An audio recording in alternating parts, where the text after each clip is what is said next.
They just give up everything for their partner because they love that person, or they seem to love that person more than you love yourself, and that is not supposed to be the case. If you don't love yourself, you tend to depend on others to cover it for you. You expect your partner to love you, to go to the moon for you, to bring the world for you. But it's impossible. He can't do that. He can't love you more than you love yourself. So if you want to indeed be a whole person, a complete person, you need to love yourself. When you love yourself, you will not permit trash in the relationship.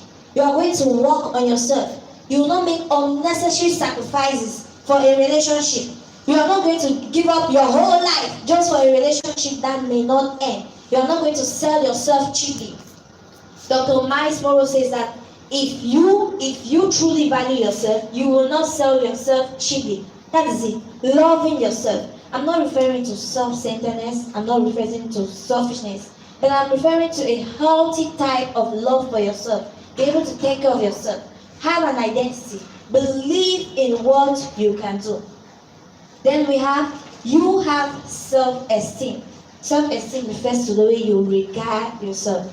There's something, sometimes people think that inferiority complexity is humbleness or meekness. No, that is not humility, okay? If you have a low self-esteem, it means that you are insulting the creator or your manufacturer.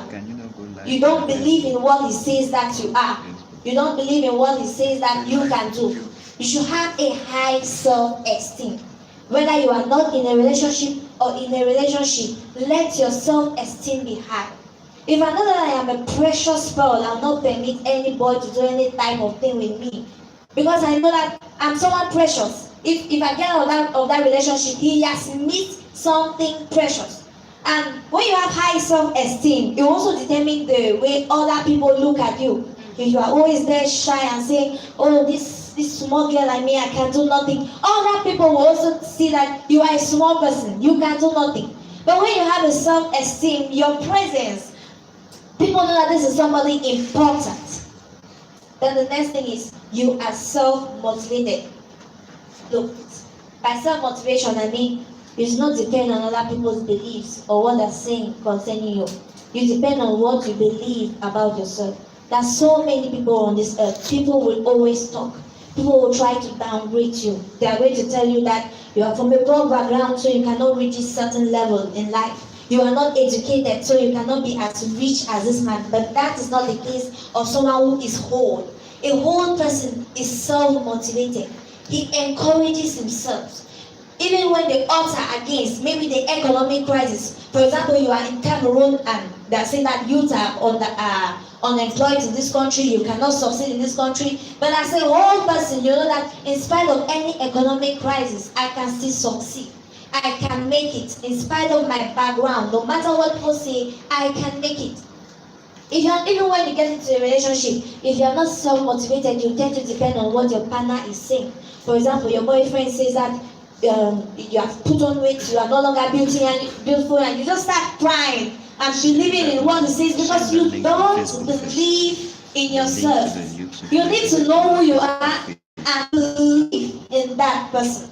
Then the next characteristic of a whole person or an effective single is you are valuable. By being valuable, I mean you are a plus. You are someone who contributes to the society. You are not someone who just complains. This is something that I quite dislike among many of our youths about the fact that we complain about our country. We say this country is so corrupt, but we don't give our own solution. We say this town is so dirty, and then the same person will say that this town is so dirty. The next thing you see, the person is actually throwing them on the streets. He's just contributing to what he's complaining against. But the whole person, a unique person, is someone who is valuable. Whether you are working or you are a student, you are valuable. And you actually need it in a relationship. In case you are a student, and maybe your partner is a worker, when he brings up ideas, do you actually contribute to those ideas? Do you encourage him, or you point out the weaknesses Maybe he tells you about an idea to build up a business. You can start talking about the capital he's going to need, the way he's going to need to bribe people and everything. You are just discouraging his idea. You need to be a valuable person, not someone who's complaining. And by being valuable, I don't mean it's not a matter of your education or the money that you have. It's just a matter of what is in you. As we just saw a while ago from the first speaker, you have a potential, you have a purpose. And for that purpose, there are potentials in you. There is something that's been put into you to fulfill that purpose. So now being valuable is just using what is in you to create solutions for world problems. And the next point are, you are making use of God's principles, that is the word of God, and you have a good relationship with God. This is where the sentence goes, that you can do nothing without me, because you can do nothing without God.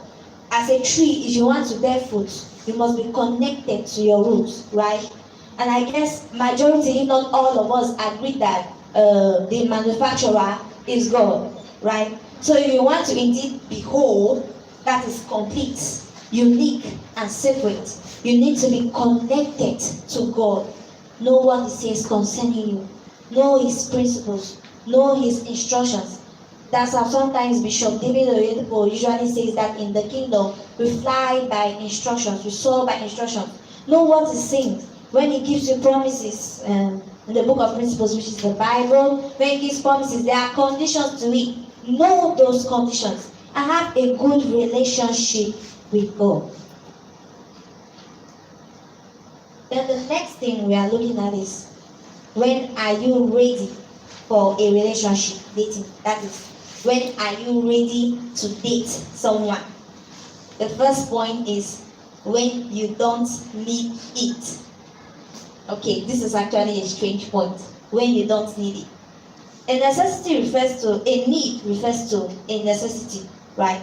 That is something that when you don't have, there is a lack. For example, food is a necessity. Water is a necessity.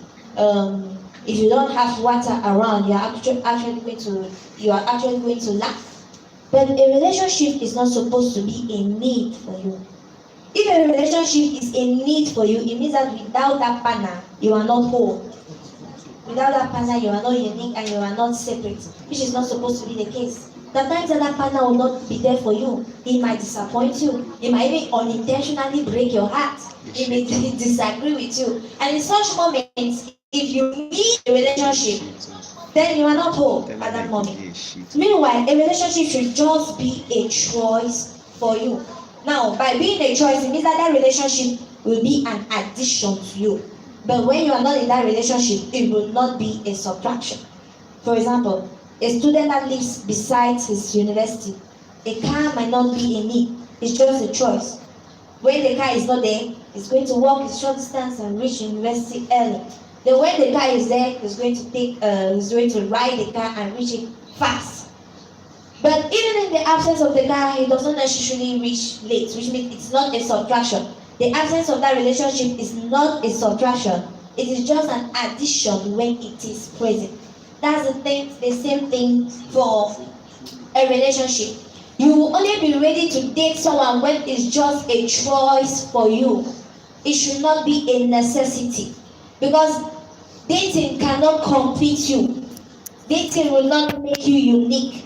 Dating will not make you separate. Then the next thing is, you are ready for a relationship when you know its benefits and dangers. When you know its benefits and dangers. Do not just date because other people are dating. I know that in this society, dating is so celebrated. You know, sometimes boys tease their friends that if you are not dating this person, it means that you are not a man, you are not grown up. But that is not the case, okay? You should date only when you know its benefits and its dangers.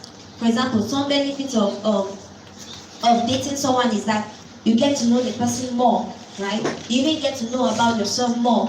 For example, even before dating, you might think that you like an authoritative man, You like someone who has very strong power. Then when you start dating someone who is authoritative, you just see that your blood pressure cannot support that type of person. So now dating will help you to know more about yourself and to know more about the other person. That's just the benefits. However, there are some dangers of dating, like you might tend to neglect some primary responsibilities of your life, like academics. I'm not saying that because of these dangers, you should not date at all. But you should safeguard against these dangers. Which means as long as you are not able to safeguard against the dangers, don't date.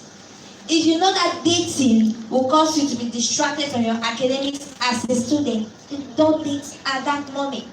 If you know that dating will cause you to lose yourself, okay, to just give up your body like that, then don't date at that moment. If you know you are not mature enough to manage these dangers of dating, then you shouldn't date at that moment. You are not ready for the date. You are only ready when you know about the benefits, you know about the dangers, and you are able to safeguard against those dangers of dating. Then you are ready to date when you know principles guiding good relationships or guiding good dating. One reason why in the Christian world many people dislike dating is because of how many people are dating treat that relationship. Many people go out of boundaries. They do wrong things in their dating. Meanwhile, dating is not wrong in itself. It becomes wrong when you do the wrong things while dating. So before you start dating someone, or in case you are already dating someone, make sure you know about the principles that are supposed to guide a good relationship. For example, the book of principles says that we should redeem time, right? Which means we should not waste time. So if you are dating with no motive of looking for a marital partner, you are wasting time. Do not just date someone because you want to date, because you want to be like other people. If you don't see a potential marital partner in that partner, don't date the person. Okay? There are other principles like make sure that you remain pure, you remain sexually pure. If you know that you are not mature enough to have sexual self-control at that moment, then don't date that person.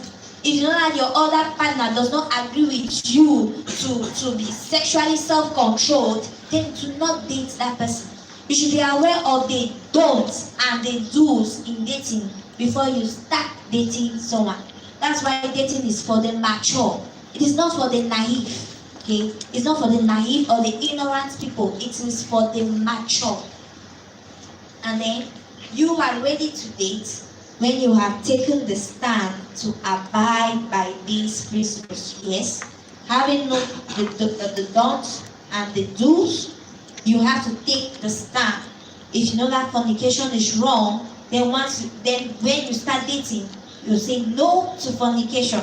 If you know that I'm supposed to date with a motive of getting married in future, if you see that that person does not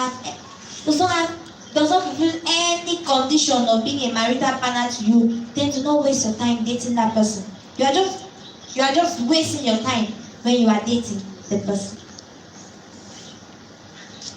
And the next thing is common mistakes to avoid in a relationship. Okay, you are now a whole person, a unique person, a separate person, or you are working towards wholeness, uniqueness, and separateness. Now you want to get into a relationship. Okay, for me, a successful relationship to me is not a relationship that must end up in marriage. In case that relationship is not going and it breaks up, for me that's a successful relationship. And in case it is going and it ends up in marriage, then it is a successful relationship. So now these are common mistakes to avoid in a relationship. First, getting into a relationship for the wrong reasons. There are so many wrong reasons, like maybe pressure from society, from family members, especially for ladies. The family members tend to pressure you that are you not bringing somebody to marry you and everything. In this society where marriage is quite celebrated, no matter the amount of pressure that is on your head, please do not submit to it, okay? Because these same people that are telling you that get married, start dating someone, will not be in that relationship with that person. If your partner is abusing you, you are the one who will be taking the abuse. If your partner is cherishing you, you'll be the one who is actually enjoying that partner. So now, to not submit to pressure. If you get into a relationship because of pressure, you will be irrational in your decisions. Okay? As a lady, any person that comes in trouser, you just accept the person because you see that, oh, let me just calm down this pressure. Because of that, you'll be irrational in your decisions. You are anxious. You are not actually thinking, is this the right man for me? Do I actually need this? Does this person fulfill my requirements of being a dating partner or a married partner? So do not submit to pressure. Make sure that by the time you are saying yes to someone, you are calmed. You have thought. You have made an informed decision. Another wrong reason to date someone or to get into a relationship is seeking for happiness. No human being can give you happiness. In fact, actually, you will not be able to control the actions of other people. You are only able to control how you react to their actions. So do not expect a relationship to be a source of happiness to you. There are sometimes that even you disappoint other people, right? As good as you are, you disappoint other people, right? So as best as your partner will be, he's going to disappoint you, okay? And sometimes you may want him to be right here at this moment, he's not there. Then you just get sad because you were thinking that he's going to be a source of happiness for you. No.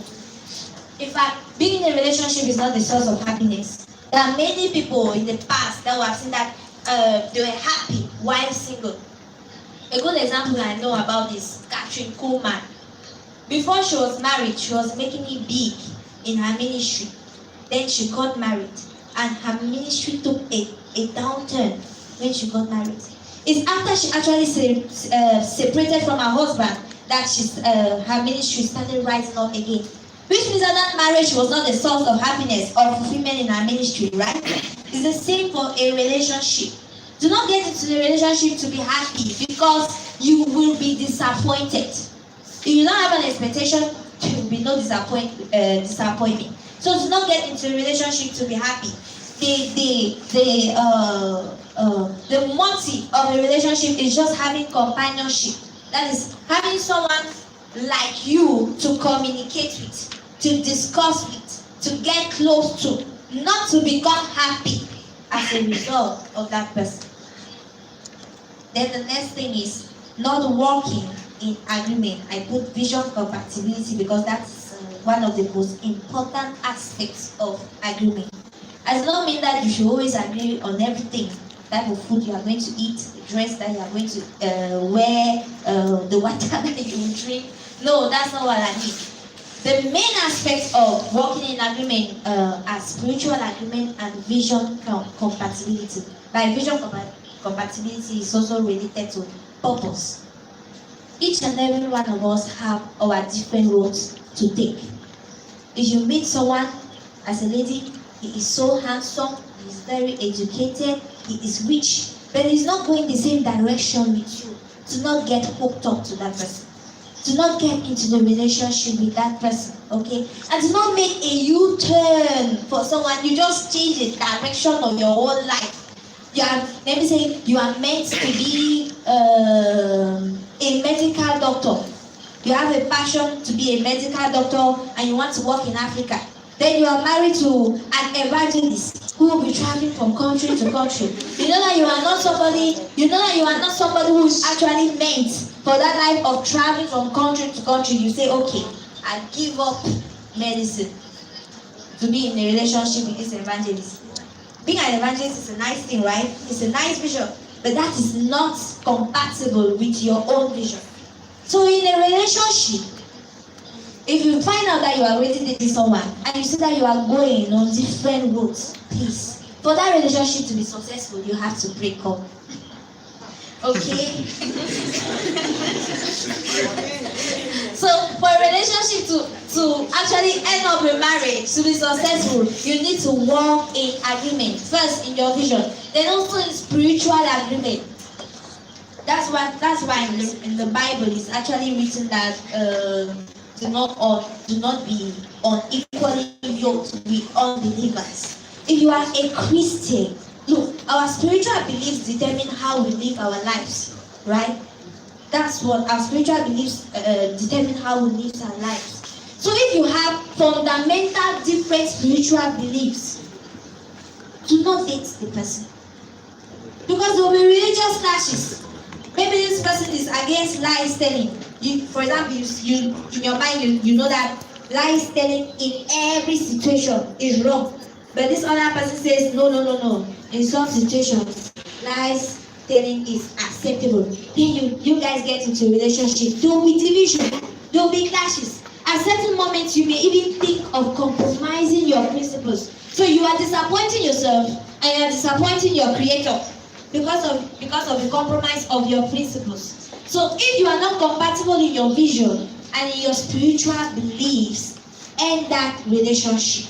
Okay, that will be a successful relationship. That's a good reason to break up. And the next thing is lack of intimacy or friendship. Intimacy refers to opening up your innermost thoughts to someone. Having intimacy or friendship is a sign of trusting the other. You need to become friends or be intimate in order to trust the other. I know that a relationship without trust is a relationship on shaky grounds. You'll be doubting the person when the person is not around you. You just start having wild thoughts. Maybe he is with Jessica, or maybe she is with John. No. When you are in a relationship, you need to know about each other in order to avoid these doubts, in order to trust each other. Know about the person's family, know about the person's interests, know about the person's spiritual direction, know about the person's passion, know about the person's purpose. That's how can you be in a relationship with someone and you don't care about the family issues? That's not fair. That's not the right thing to do. For your relationship for you to be bonded in your relationship, you need to be intimate with each other. And by intimacy, I mean one in mind and spirit, not one in body, as long as you are not married. That's what I mean. Here I'm looking at oneness in mind, oneness in spirit, not oneness in body. We are going to look furthermore about oneness in body. Then next, being a leech. I checked out the definition of a leech. A leech refers to a parasite that sucks blood from its host. It sucks the host dry. Now, many times in relationships, we may be unintentionally leeches. To not be a financial leech, to not be an emotional leech. An emotional leech is someone who believes or says that I can't do without you. I can't live without you. Before meeting the person, where were you? Is it that once you were born? Or in fact, is it that the person actually created you? If the person created you, I will understand. But in this case, he didn't. You grew up and you just went and met somebody and you have become so attached to the person. Do not be an emotional leech. First, it will be tiring to you and even tiring to the other person.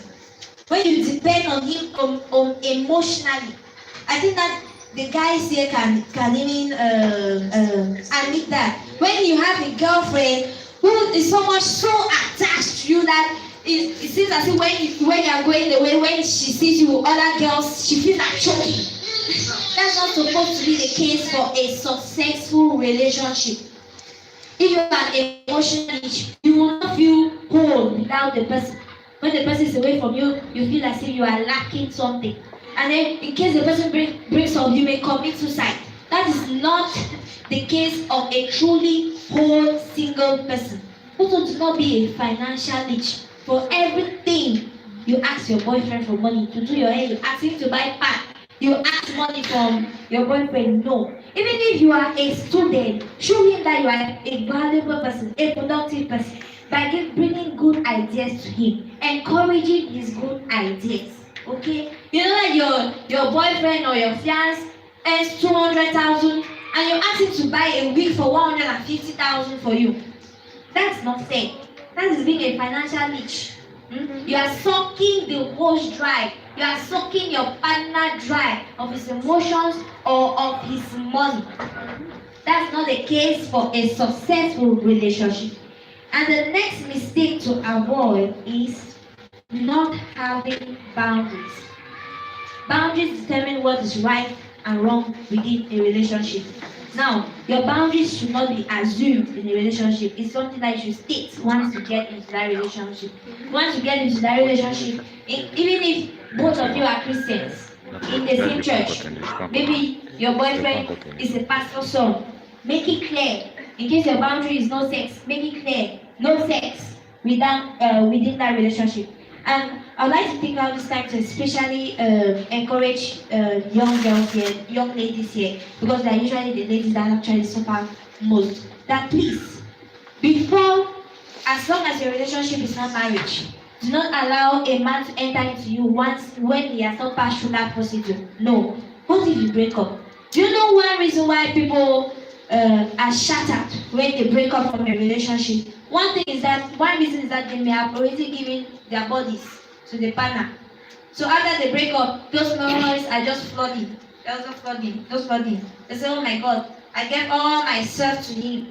But if you do not give yourself to him after that breakup, you just move ahead to the next bus stop. So please, before marriage, and then there's something called sexually transmitted demons. Sex is more than a physical something, it is a spiritual something. When you become one with somebody through sex, there's a transference of spirits. In case there is a demon, that demon will transfer to you. May it not be your portion. And the next is having the wrong partner. Well, I'm not going to emphasize here, I'm not going to emphasize on how to know who is the right partner. But there are some people that are outrightly the wrong partner. For example, in case you are a single lady, it is a wrong partner is an unmarried man. There is no good reason under the sun to date a married man as a single lady. Imagine if you are in the position of the wife of that married man. You may curse the girlfriend to death, right? Even as a Christian, do not date a non-Christian, no matter how much the love may seem to be. The love in quotes. And then next is having unrealistic expectations. You know, the social media actually encourages us to have unrealistic expectations in our relationships. Movies are directed by the directors. The movies happen the way they are because of the screenwriters. Okay, they say this man will always be there. Whenever there's danger, he will come and save the dancer from distress. But please, in real life, it does not happen like that. Do not have unrealistic expectations. If not, you are going to have great disappointment. That man, that lady may not always be tolerant. He may not always be there. He may not always be understanding. Give room for mistakes, for acceptable mistakes. For your partners, do not have unrealistic expectations. Because as long as you do not have unrealistic expectations, you give room for the imperfections of your partner. You're able to manage them and accept them. That is where the solution. This brings us to the end of our talk. In essence, the main thing that I wanted to point out is that it is very important for you to be a truly single person before you get into a relationship. And a truly single person is someone who is whole. That is, someone who does not need another person to make him complete. Someone who is unique. You have a high self-esteem about yourself. And someone who is separate. You do not depend on others. That brings us to the end. Is there any question?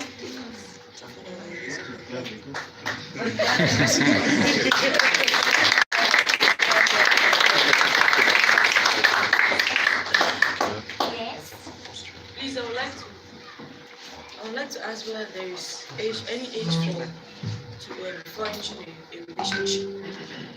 There is not a specific age to get into a relationship. As long as you are mature, that is by maturity, I mean, you do not need a relationship. You know about the benefits and dangers of the relationship. I know the principles and you have taken the stand to abide by those principles to get into the relationship. But we know that there's also a certain degree of maturity that you cannot get at a certain age.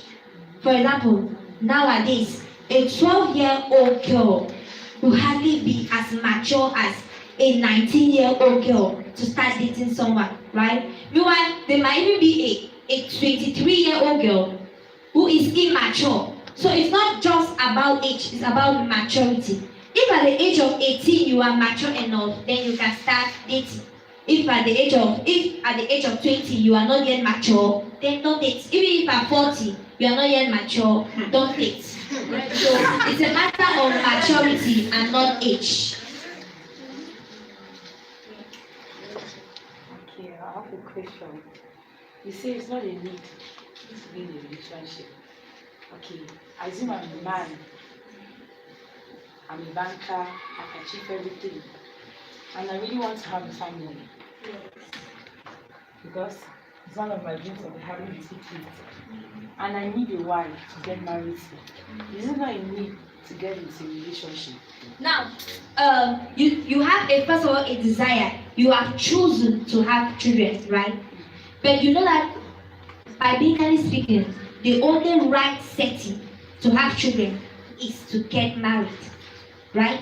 It's because of your choice to have children that you have decided to get into a relationship. Now, you see it as a need because you just want to abide by the rules, not because you feel like you'll be incomplete without those children or without the marriage. Do you understand what I mean? You want to obey principles. That's why you say, I'm going to do this in order to have children. You talked about if you be in a relationship with the wrong person, you can't be happy. How will you know this is the right person for you? Or will the person tell you that I'm the one that God has planned? Okay. Now there are various ways to know who is the right person for you. But the most or the best way to know it is by asking your manufacturer.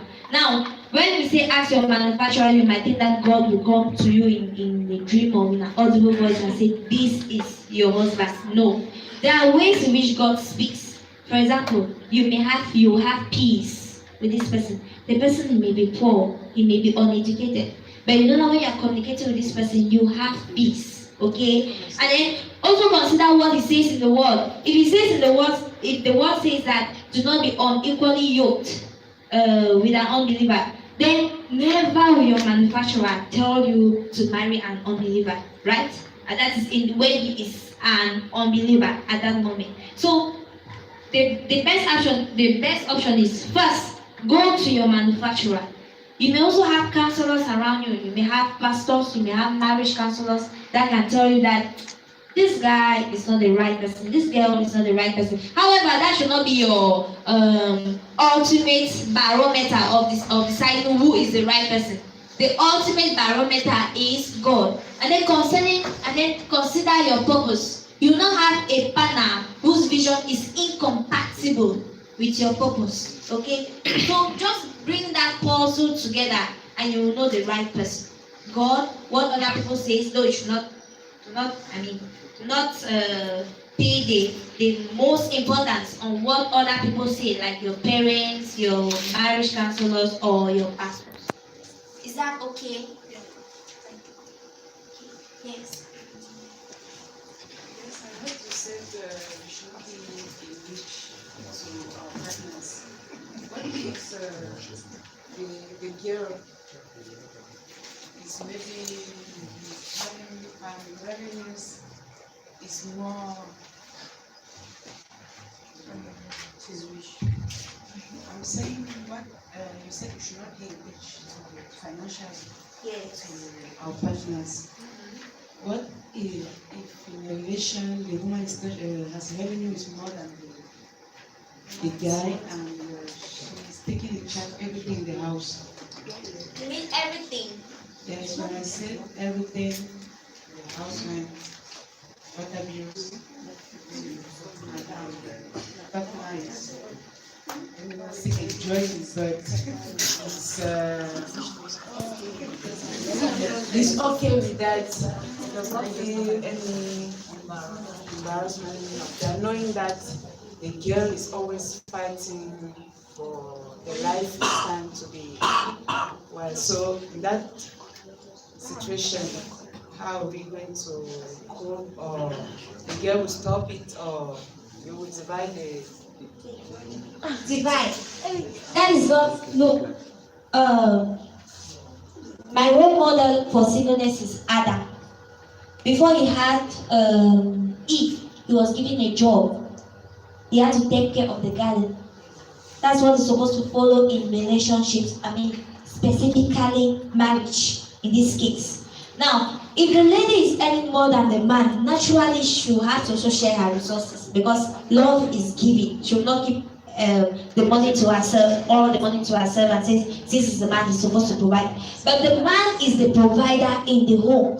The lady is not supposed to take care of about everything. That will render the man irresponsible. What will show that he is the husband? No, what will actually show that he is the husband if he's doing nothing? What will show that he is the husband? What? If he's doing nothing, it means that he is not doing his role as a husband. The lady should naturally support, of course, because she earns more than the man, but she should not take care of everything. Yes. The problem is that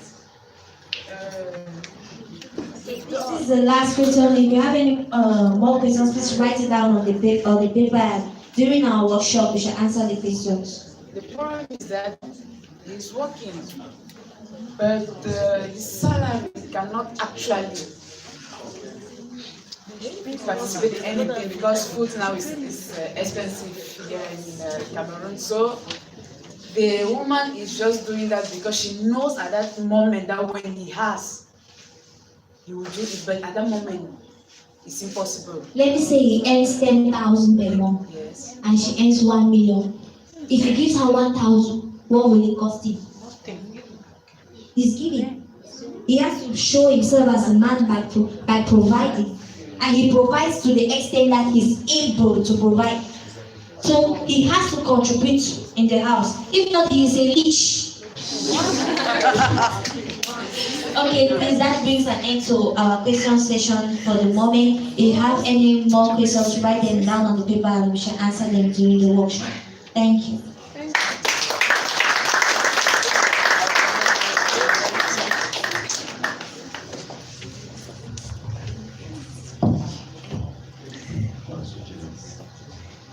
Wow, thank you so much for that wonderful presentation. Okay, and that's a very interesting question. We could deal with that also during our workshops. Do we like the presentation? A hand of applause again.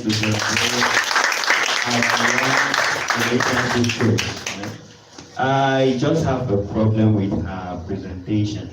I almost felt like at the end she was going to say woman A, because everything was about ladies. I mean, who had that impression here? Like, she enters a relationship, do we guys enter a relationship? Victim. Okay, that's maybe a graph. Okay, so please, I'm sorry, we planned our lunch break, which will be at the restaurant at 1:30. So, due to the little delay, we might be going at 2. I hope that is not a serious issue.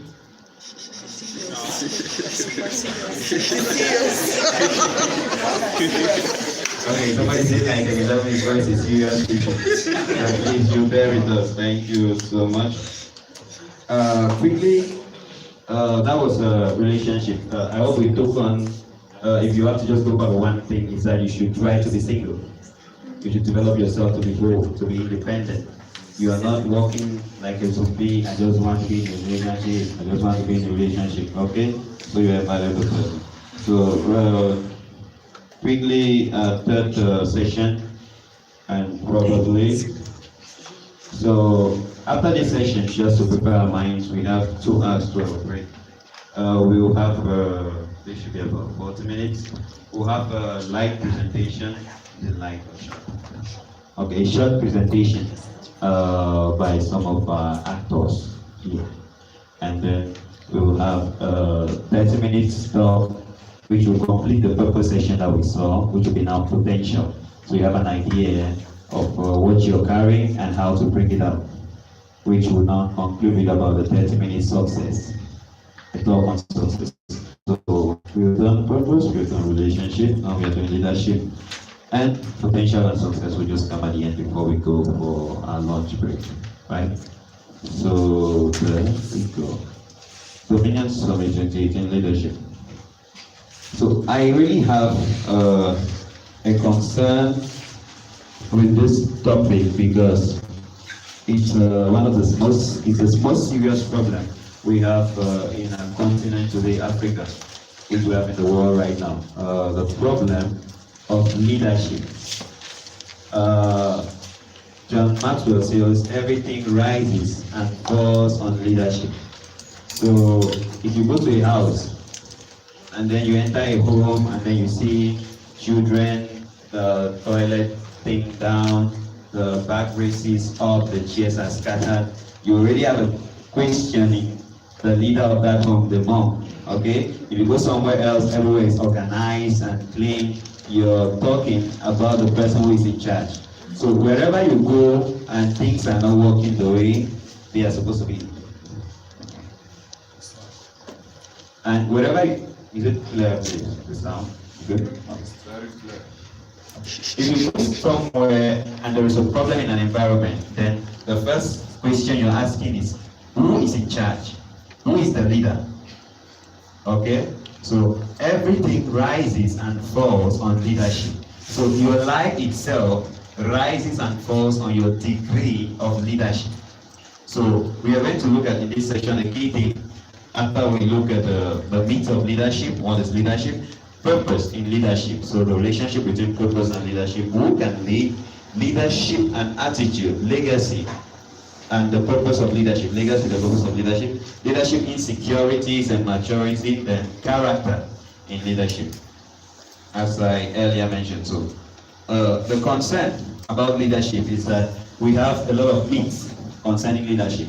So the myth of, so when we talk of leadership, just like now, maybe there's a high probability that many people here, when they had this session, leadership, maybe you just said to yourself, this one is not for me. Okay, maybe a relationship was for me. Oh, after this, I'm not going to date. Everyone is talking about leadership like it's a long plan to lead. So the means of leadership is first that we are brought up to think that some people are to lead while others are to follow. Now the funny thing is that there's some people who are to lead, you are never inside. Okay? But there's some people who are to follow, you are always inside. Did you have that impression when you were growing up? So it's not you, it's for others. So maybe when you went to school and they say who wants to be class delegate or class prefect, you didn't see yourself like the kind of person who can lead the class. So it's those people, okay, maybe they so front, those who sit in front. So that is the myth of leadership, that it's for some people, it's not for everybody.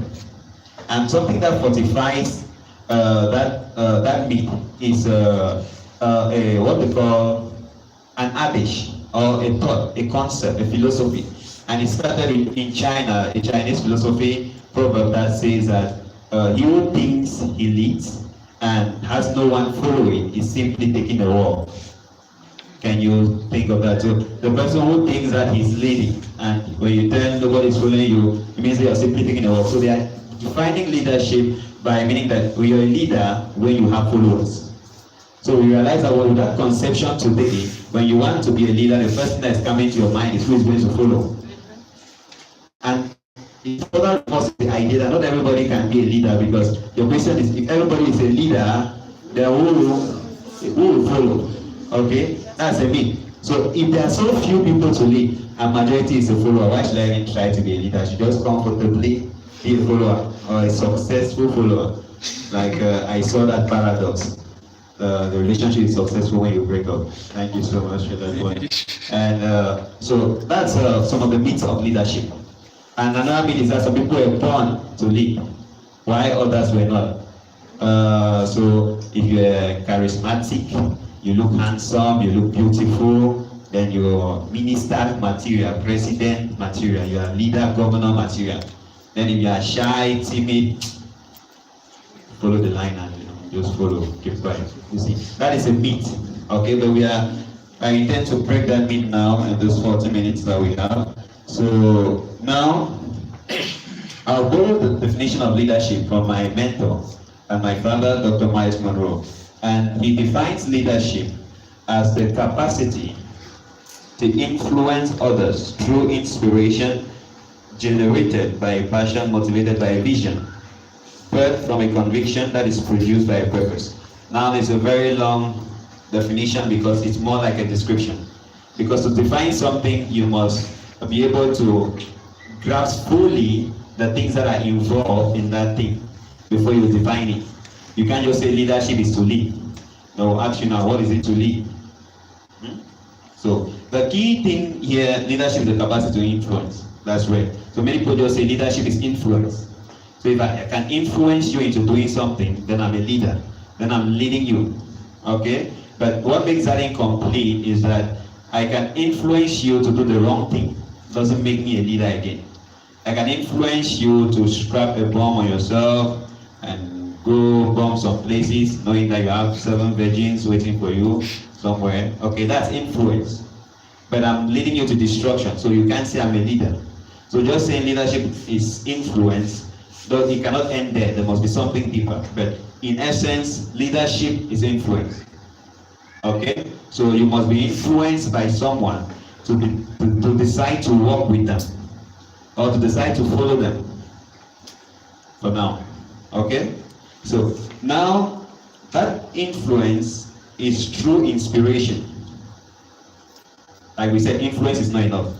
I can put a gun on your head and I say, give me your ATM code.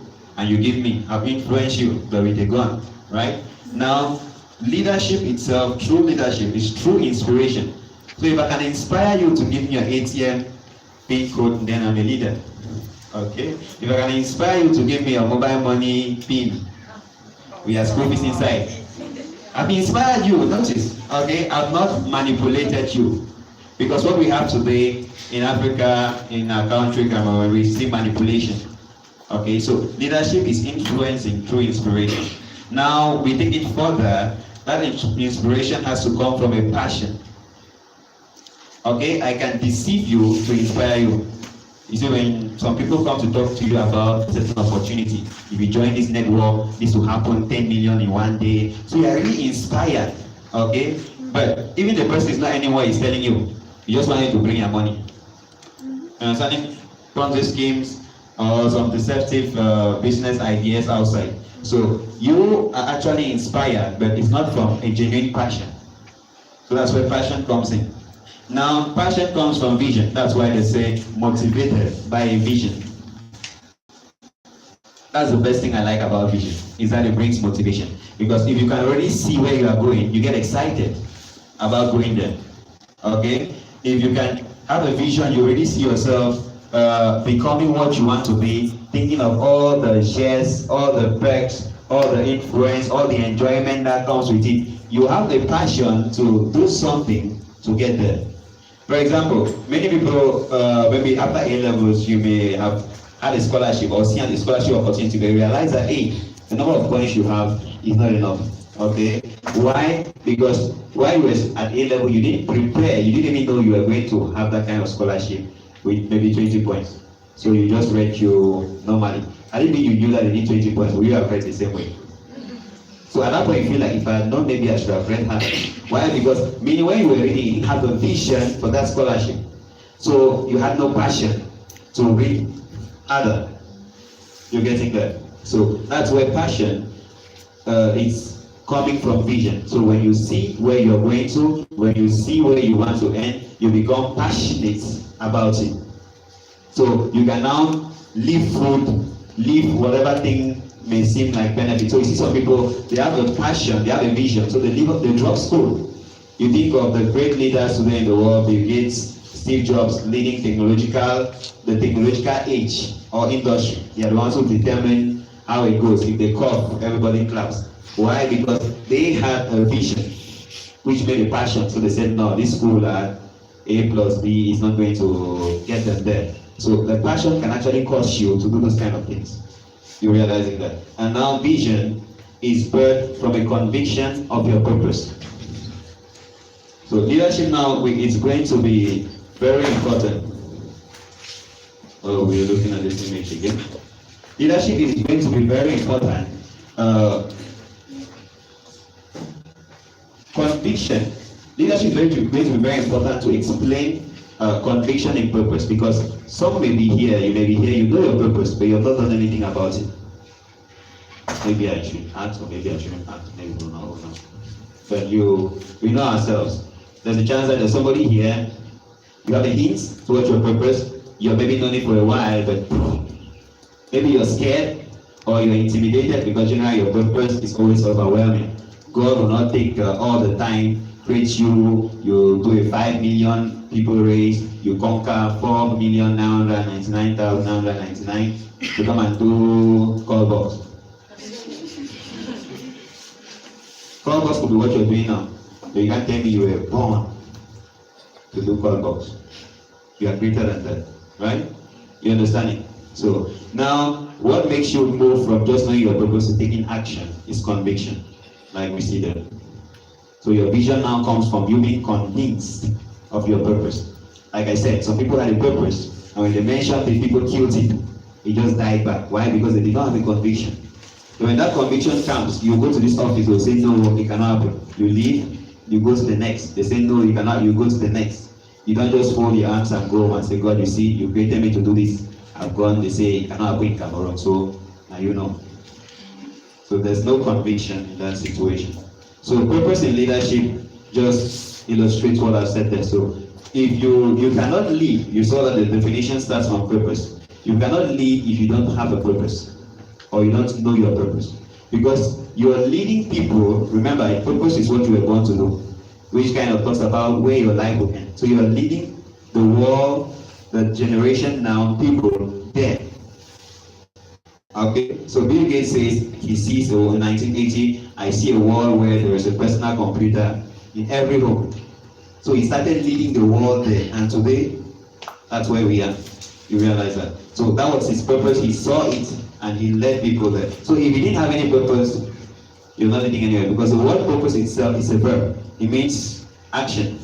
So if I'm leading you outside, at the end of the day, you should not more be inside. I've led you outside. So you cannot lead and be at the same spot.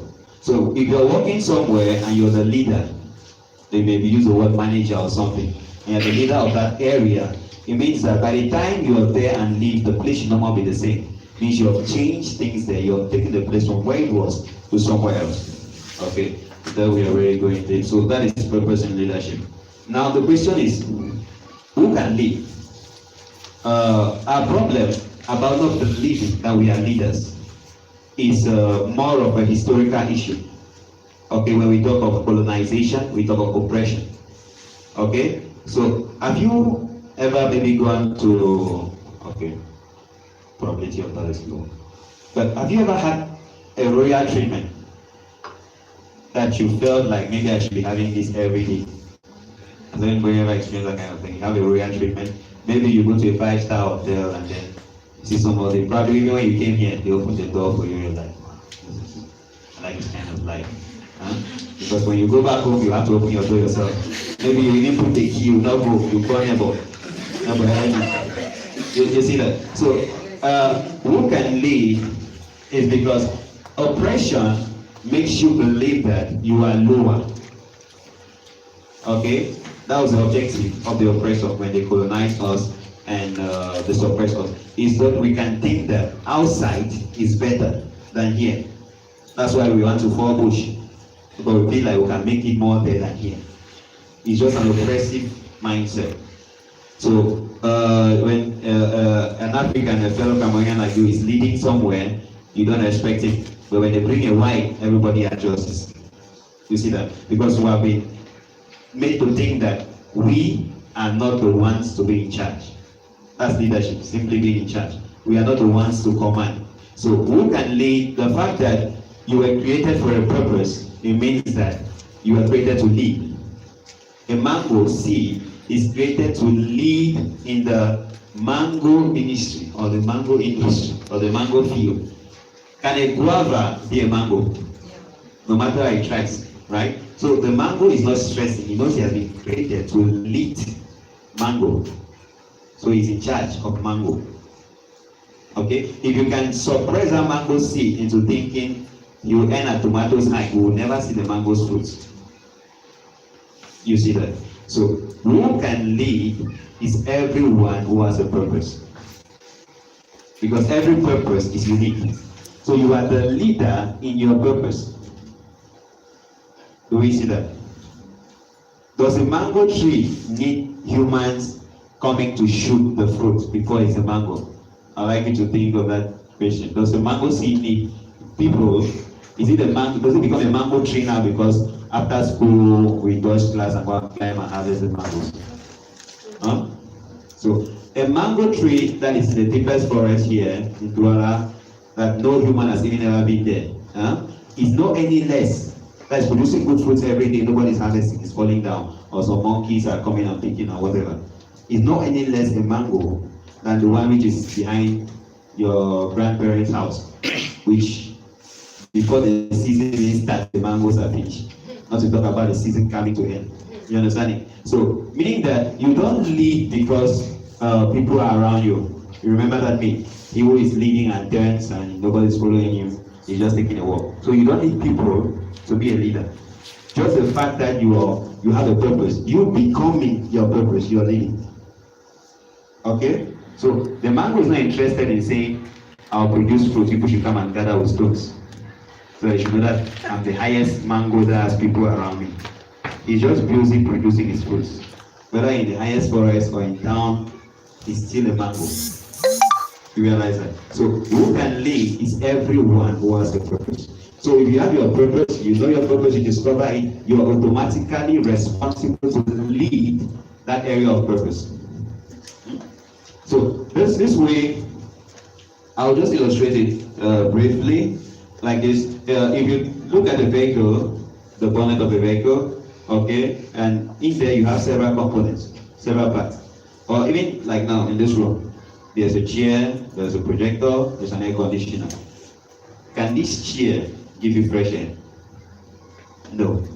Okay, but can that air conditioner give you comfort as you're seated? No, right? So the chair is leading in the sitting domain. The air conditioner is leading in the refreshing domain. One person doesn't, the chair is not following the air conditioner. So, well, your fans. You getting that? No, the air conditioner following the chair. So each body is just leading in its place, irrespective of what is happening to others. So that brings about what security, which it combats insecurity, which we look at social media depression. If you already know your purpose, you are leading in that purpose. So if your neighbor says they are inviting him to Malawi, and then that's how they put all the locations on Facebook, you are like, hey, even for brother, nobody invite me. You know what I'm saying? So that's not your business. Your business is, this is where I am, and I'm developing, and I'm leading in that area. You get that? That's leadership. So everyone can lead as long as you have a purpose. So if you have a purpose, and of course, is a reason for existence. So if you're existing, you have one. It means that you're a leader to lead in that purpose, to lead in that area of gifting. Okay? So this chair is a successful leader when you can sit on it comfortably, and at the end of the day, your back is still looking good. Right? So now, which brings us now that if everybody is a leader, why are we not leading? Okay, why are we just settling as followers? Why are we having a challenge becoming the leaders we were born to be?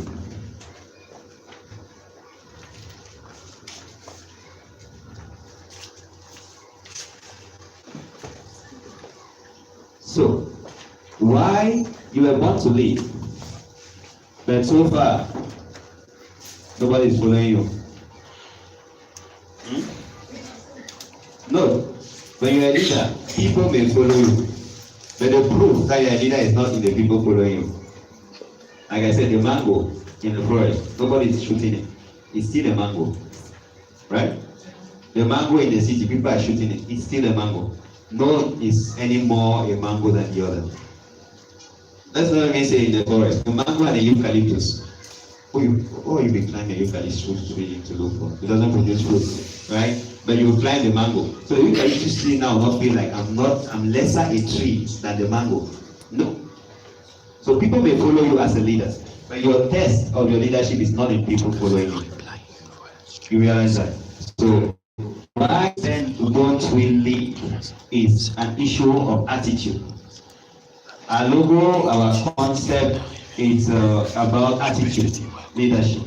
So the expectation is that at the end of the day, today, you should have a different attitude. Attitude is the way you see yourself. Okay? So when the lion sees himself, he knows that I'm in charge, irrespective of the size of the elephant or the poisonous nature of the snake or the scorpion. When the lion stands in the jungle, he knows I'm in charge. You realize that? So when the lion looks at a challenge, because of his attitude, he interprets it differently. Okay, my mentor always says when the lion looks at an elephant, what comes to his mind? Lunch. Good, right? Food. But an elephant as big as he, when he sees the lion, is dead, danger, I'm going to die. But it's like 10 times bigger. So it's an issue of attitude. So it's not where you were born from. It's not Cameroon or Africa, or it's not where you go there. So if you still have a Miega mind, a Miega attitude, a Miega mentality, irrespective of where we put you, the mentality will still be the same. So you see people with PhDs and they say it's abroad. So they go abroad and they are still cleaning the floor because the attitude is what determines everything. You see that? So what you see is not important as your attitude, which talks about your philosophy, because your attitude is what interprets what you see. Okay, so imagine somebody who is colorblind. If you show him the most beautiful mix of colors and show him the most worst mix of colors, he'll still see them as the same. He cannot distinguish. So it's the attitude that interprets what you see. So you must make up your mind, because your attitude is something that is developed over time from when you were growing up. Some of us grew up in homes where you were appreciated, you were loved, so it gave you a positive attitude, a positive self-image. You may have grown up in a home maybe with a relative where you were not appreciated. So that affected your attitude and the way you see yourself. So you find that maybe the person treated their children well and maltreated you. So just from that moment, you know that some people are better than you. So it's a process that has been printed. Now you have the responsibility, now that you are aware, to rewrite that attitude. You read books that bring you to a realization of how important you are. You attend things like this, seminars like this, where you're reprogrammed to know that, wait, there's also a lion in me. You understanding that? So no one is lesser than the other. It's an issue of programming. And you can reprogram what you have been programmed from childhood. You are not stuck with it. So if your attitude is about following, it's about being limited. So when I see somebody complaining about the situation, the stages, then it's an issue of attitude. It's not the situation. Like at the beginning I said, problems are in numbers. You have problem 1, problem 2, problem 3, problem 4. Categories, how difficult they are. And people also are in categories. Right? So you owing somebody 500 and you owing land rent or house rent 50,000 is like problem 2 and problem 6. They're not the same category, right? Like, are we getting it? It's not the same seriousness. So if you are a person of category 5, that means problem 6 is more than you. So you can manage debts of 500, 1,000, no problem. But now when you see your landlord, heart attack. So you want to change your attitude to the level of 10, where every problem is no problem at all. It's like a challenge. You are excited. A friend of mine told me, sometimes he wakes up and says, man, how is life so easy that God sent me some good problems and he solved them. Okay? So you have reprogrammed your attitude. So imagine a lion walking in the jungle. What's it saying himself? That age, as I'm going further, let me not meet the antelope, let me not meet the hyena. No! A lion is going that many till one can come and go chop up. You see that? So you want to reprogram your attitude so that you should not be hoping that things will get better, because the economic situation, whatever we are in, has the probability of even going worse and worse. We don't pray for that, but that's what it has been showing if you plot your curve from the other years. So your idea is that you cannot handle that.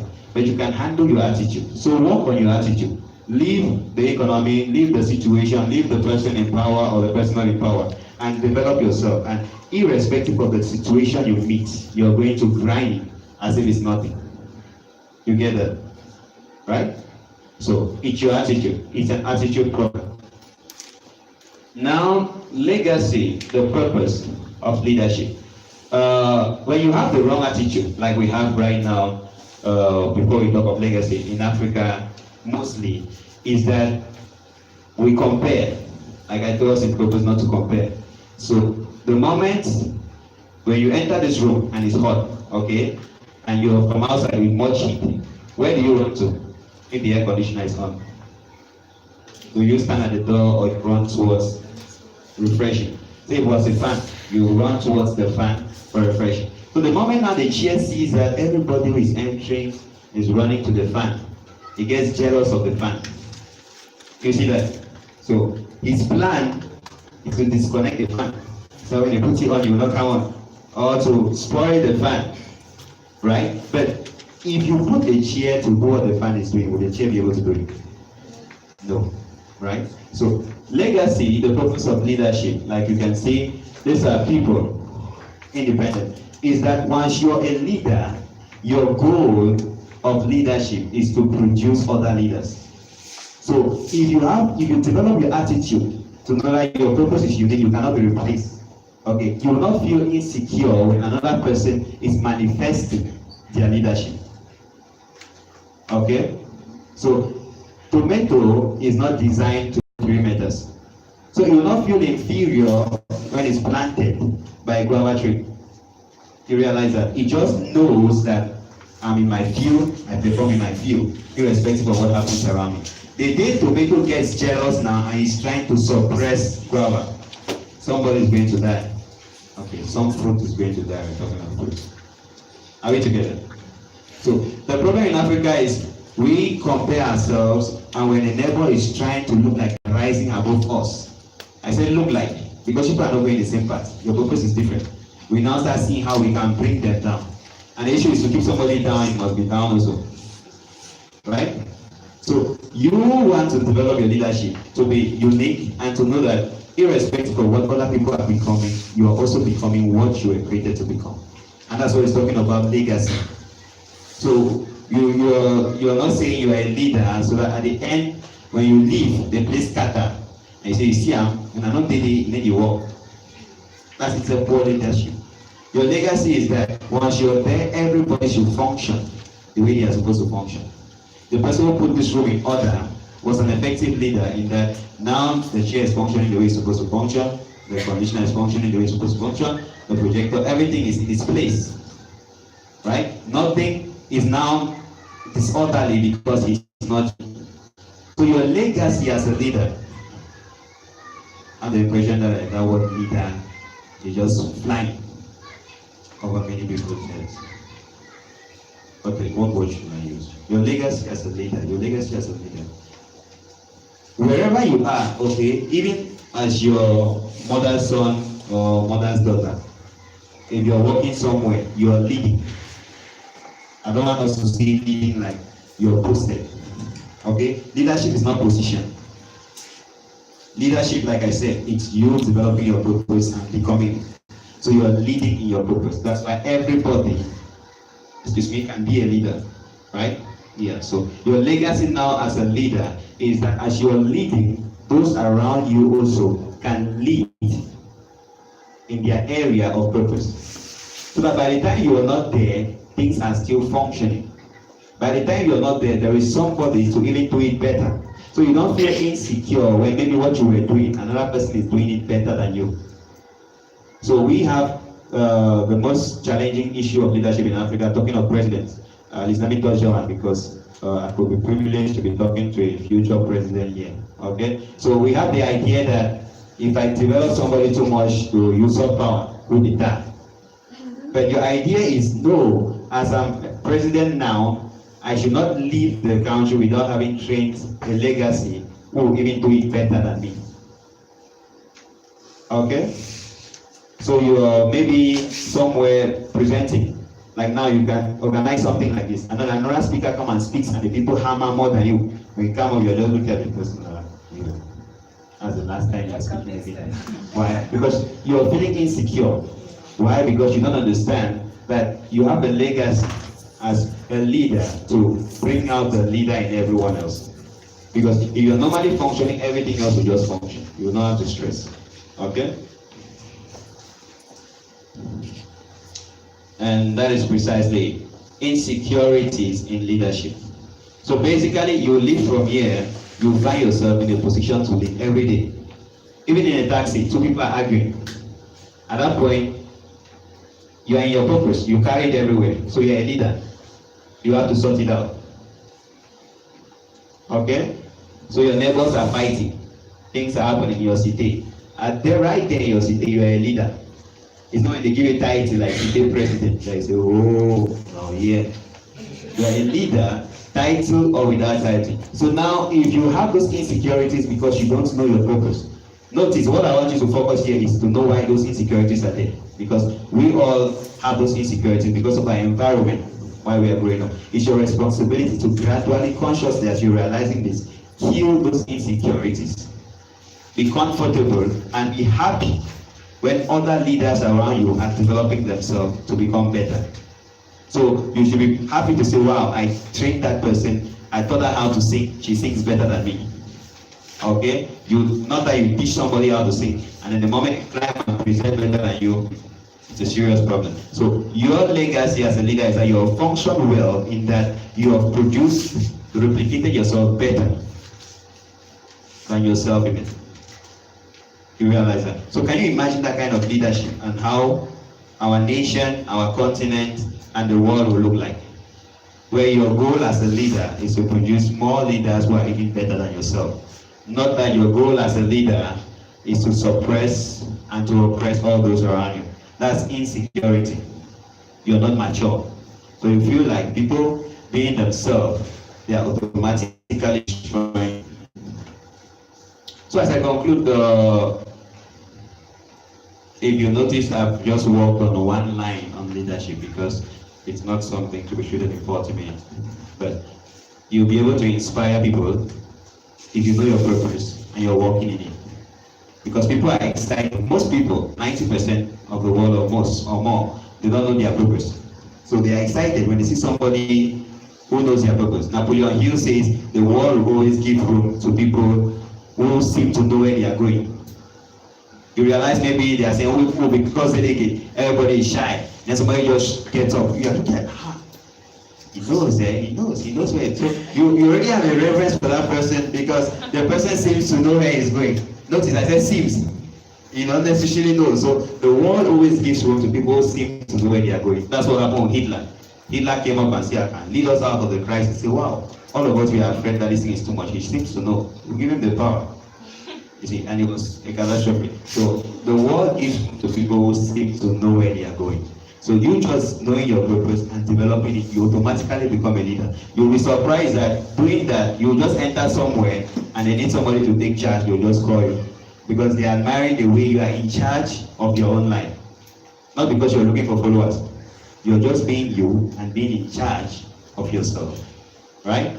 So character in leadership. Now, this is the most critical. After that, we'll just conclude. Character talks about who you are. Okay? Who you are when nobody is watching. That's character. Who you are when nobody is watching. So we are here now. We see our faces. But we cannot see our character like that. It's when you go back home in the room privately, or at night, or somewhere in the day, when nobody that you know is watching. Somebody says, I don't like to accept friend requests on Facebook from family members. That gives you an idea of his character. So he wants to be where nobody is watching. And really like not nobody, but people that he knows are not watching. Okay? So you have a right character or the good character for leadership when who you are when nobody is watching and who you are when everybody is watching are the same person. Okay, when the blend. Because the you when nobody sees always tends to be different from the you that everybody sees. It's normal when you're in public, you comport, you behave, you try to eat slowly, you're in a restaurant. So you come home, put the plate on the floor, remove your shirt, put fan on you, and you hit the thing. You see that? So your character is when the you in secret blends with the you in public. So you come to public and then they ask you to play a song. You choose particular songs and play. When you go home, you start playing some dangerous, I want to say aggressive songs. Okay? So they are not the same. Now if somebody surprises you in private, you realize that there is a discrepancy between the you in private and the you in public. And that's dangerous for leadership. Why? Because Dr. Miles Monroe says the foundation for leadership is character. That's why I'm concluding with it. So what's your character? If there are things you're still doing in secret, which you cannot do in public, then you're not ready to be a leader. Because the foundation means what holds everything. It cannot be seen.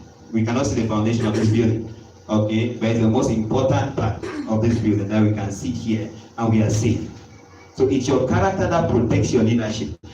And your character is protecting your purpose. Someone asked that question while we're looking at purpose.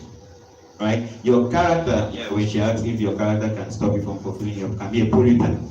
So if your character protects your leadership, it protects your purpose.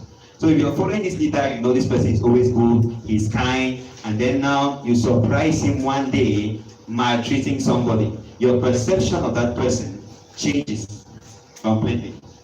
Right? Maybe someone who is married, you know this person is faithful to their partner, and then you surprise them with another person. Your perception, if they were your leader, you cannot just trust them again. Or finances, you know this person is honest. Then you want to come and realize that, oh, your 10,000 is not lost. Right? You cannot trust him again. Why? Because it's character that commands trust. And in leadership, there's no trust, there's no leadership. Because the leader is taking you out. You don't know where he's taking you generally. So he's the one who knows that he's taking you out. So for you to follow him, you have to trust him. So you are trusting him based on his character. Because what he told you yesterday is what he's still saying today. What he did in private is what he's doing in public. So you want to work on your character. You want to develop your character. Let your yes be yes. The challenging thing we have in our nation is we have people without character. So 2 years ago, they were saying this. You cannot go. Things are bad. Then now something happened along the line. Like on it. Bread and sardine. So I remember they tasted something, and then now everything is fine. We'll be fine. Not like I'm saying that we will not be fine, or necessarily that when we're saying we're not fine, we're fine. That's not our focus here. Okay, we are not choosing side. Our idea is that if you were saying you know people, you should not taste something now and start saying you don't really work. Let me say you go figure and you don't really work. So that is lack of character. Now you can never respect somebody like that or trust them, because you know if they tell you something today, you're not sure that they'll tell you the same thing tomorrow. And that's what I admire most with my mentor, Dr. Miles Monroe. Because you go online, you see his video of 1980, and what he's saying there is the same thing he's saying in 2013. So you know this man is consistent. So you can easily follow somebody who is consistent because you know how they go. But to follow somebody who is inconsistent, today he says this is allowed.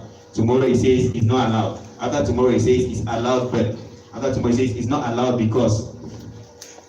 That is lack of character. So as a leader, if you want to start leading now, you've discovered your purpose. The course to discover your purpose. Okay, to realize it, to be a leader, check your character. Because if there are holes in your character, that is it. It's just like there are holes in the wing of your plane. You cannot even take off. You will not fly. So that's why you see many people, you're like, these people look great, but they are not known internationally. It's character. So your character will be tested. Joseph's character was tested. Okay? Your character will be tested of finances, with sexual pleasure. You'll be tested. And as you pass each stage, that's how you're changing level. But the moment you miss, that's the problem of character, as I conclude. The problem of character is that when you miss one, you go back to class 1. When somebody breaks trust with you and they ask for forgiveness, you don't just start trusting them again. No. You need to start building trust back from square one. That's why your character is so fragile. So you see a leader today, when people want to affect or bring the person down, they go at their character, their image, their reputation. Because once it's down, back to square one.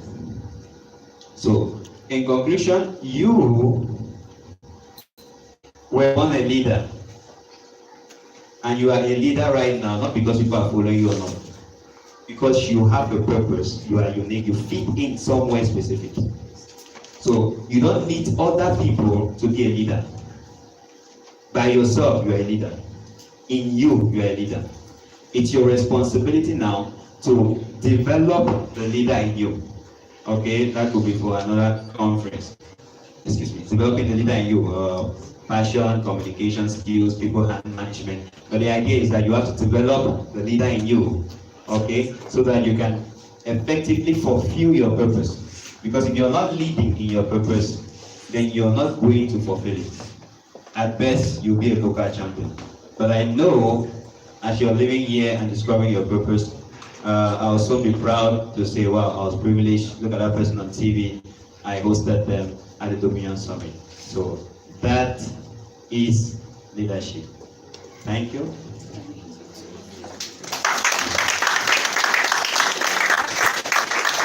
Quick question. Yeah. Yes, I wish to know the similarity between leadership and management, and a leader and a manager. Okay, leader and a manager. And the difference. The difference, similarity and the difference. Then the second question before I just answer. Or the person had the same question. You say, give a quote from somebody. Say, my life rises and falls on my degree of leadership. Yes. Please, can you really throw light on that? Okay, your life rises And falls on my degree of leadership. Can you explain? So, your question is the difference between a manager and a leader, management. Now, a leader has to manage. Like a leader is automatically a manager. So an effective leader is like management is under leadership. But a manager is not necessarily a leader. Okay, if you're under me, I cannot be under you at the same time, right? So a manager sees that everything goes well. Okay, things are fine. He's not necessarily taking you people somewhere. So management is not really a verb like it compared to leadership where it's changing position. Management is to ensure that everything is going well. So managers do things right, like you say. But a leader ensures that the right thing is done. So leadership now is what takes you to a different level, meaning that leadership incorporates vision, but management doesn't necessarily. So if I'm a manager, my objective is that I will stay in the profit. Not necessarily we innovate a new product and conquer the market and take over the world. No, we just stay in the profit, workers get paid, we pay our bills, that's management. But the leader now has to say, 10 years from today, where is this organization going to be? 10 years from today, where is my life going to be? So if you're a manager of your life, you're just satisfied with the status quo. Get some money, pay your bills, the same cycle starts tomorrow again. So your life is just a cycle, that's management. So you start leading your life when you get a course. I'm going this way. Okay? So, please, the question answered? Yes. And your question? Okay, so which says your life rises and falls in your leadership. So if you're not a leader of your life, you're the manager of your life, like I just said now. It means your life will end at a certain level. You see that? So you're taught that the best one is from far, it's not from here. So that's the environment. What enforces that is you watch on TV, every ad you see, it's white that are doing the ad. You open your textbooks, you see white in the textbook. You're saying, so you say apprenons le français, you see white children playing there. So you're like, well, why am I wanting people not playing in the books? That's your environment affecting your leadership. So a true leader should choose his environment. Yes, you should have a full control over your environment. Like now, you can't change Cameroon, but you can change what you consume. We talked about that in purpose. Okay, so at least now you know. The important thing is that you know. Okay, I was already saying that I was telling my team that the challenge we have. That's why we could not build for this because it's like we are selling medicine to patients who don't even know that they are sick. Do you realize that? What's the percentage of Cameroonians who know that they need to discover a purpose, self-development is good, motivation is good, inspiration is good? So probably some of your friends, when you told them, they say, they will see Kwasa. You see, so when you're doing the person, now that you know that you need it, is good. You see that? So, any other question? Just document it, please. Our next presenter is already ready. Oh, thank you. It was quite amazing because I learned right from the first to the start point, the end of what he said, because he made me understand that in leadership, the foundation of leadership is not actually the vision like we normally know. The character is one of the essence of leadership for. It is your leadership that makes you as a leader. It's your character that makes you as a leader, and not because of the fact that you're globally or your world known. Because generally we live in a society that majority of people think that because I don't have like 200 people behind me, therefore I'm not a leader.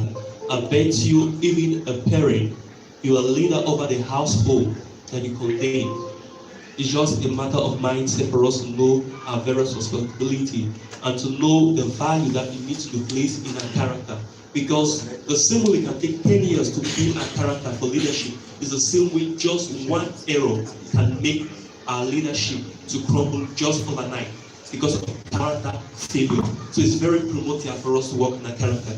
Briefly, we'll just proceed with a time break for the next speaker to prepare when you will be coming for potential. So we're talking about, we'll have a pictorial presentation of the second speaker talk on singleness and relationships. So we'll have a presentation. The point presentation will all be centered around the wrong reason for a relationship. Because many people go into relationship because they base themselves because of age, because I have 28 years, I need to always be in that relationship. Because I've been long engaged with this partner, therefore I need to stay in this relationship. Because I stay in this relationship because I'm afraid of what my friend will say. They have long known me that this guy is my guy, she's my wife, she's my fiancé. If I separate with her now, what will people think about? So that's not of the wrong relationship. But now, the point will make us understand that we need to break the relationship if there is vision incompatibility. If both of us, we don't see life the same, we have different view about life and all the rest. There's no reason for us to stay because we want to please each other. But because we have an understanding of what we are doing and what we want to achieve in life, there is a question that we need to go for a breakup. I don't have time to talk so much, but the various actors and actresses, they will better explain or demonstrate what I'm talking about. So, excellent and Brace, you're all invited.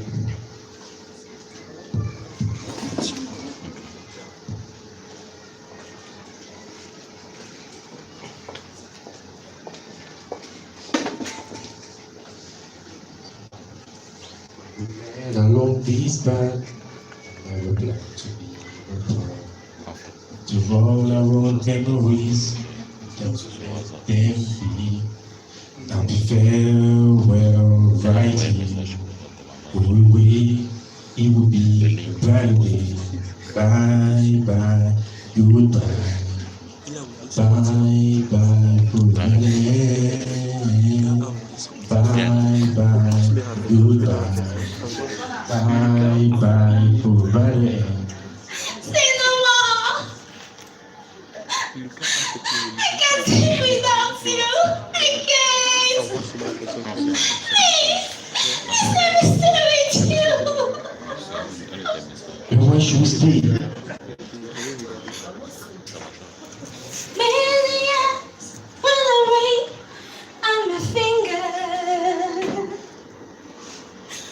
My friends and family will mock at me. Not enough. Nope. I'm sweating and yes, right now. Who will want to be with me after you?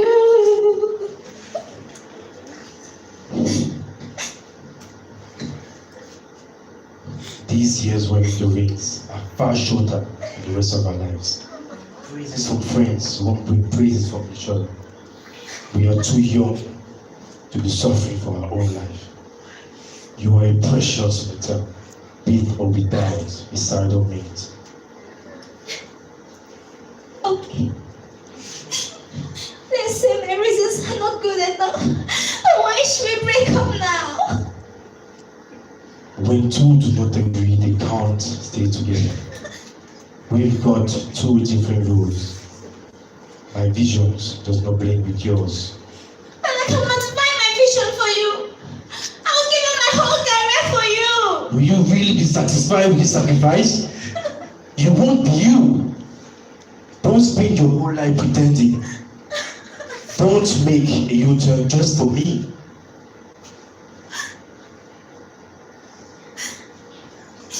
You're right. I give up now. I'm taking my bath. Pain today. And gain tomorrow.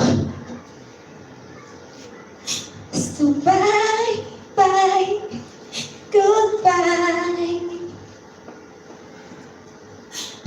Bye, bye, for a better way. Bye, bye, goodbye. Bye, bye, for a brighter day.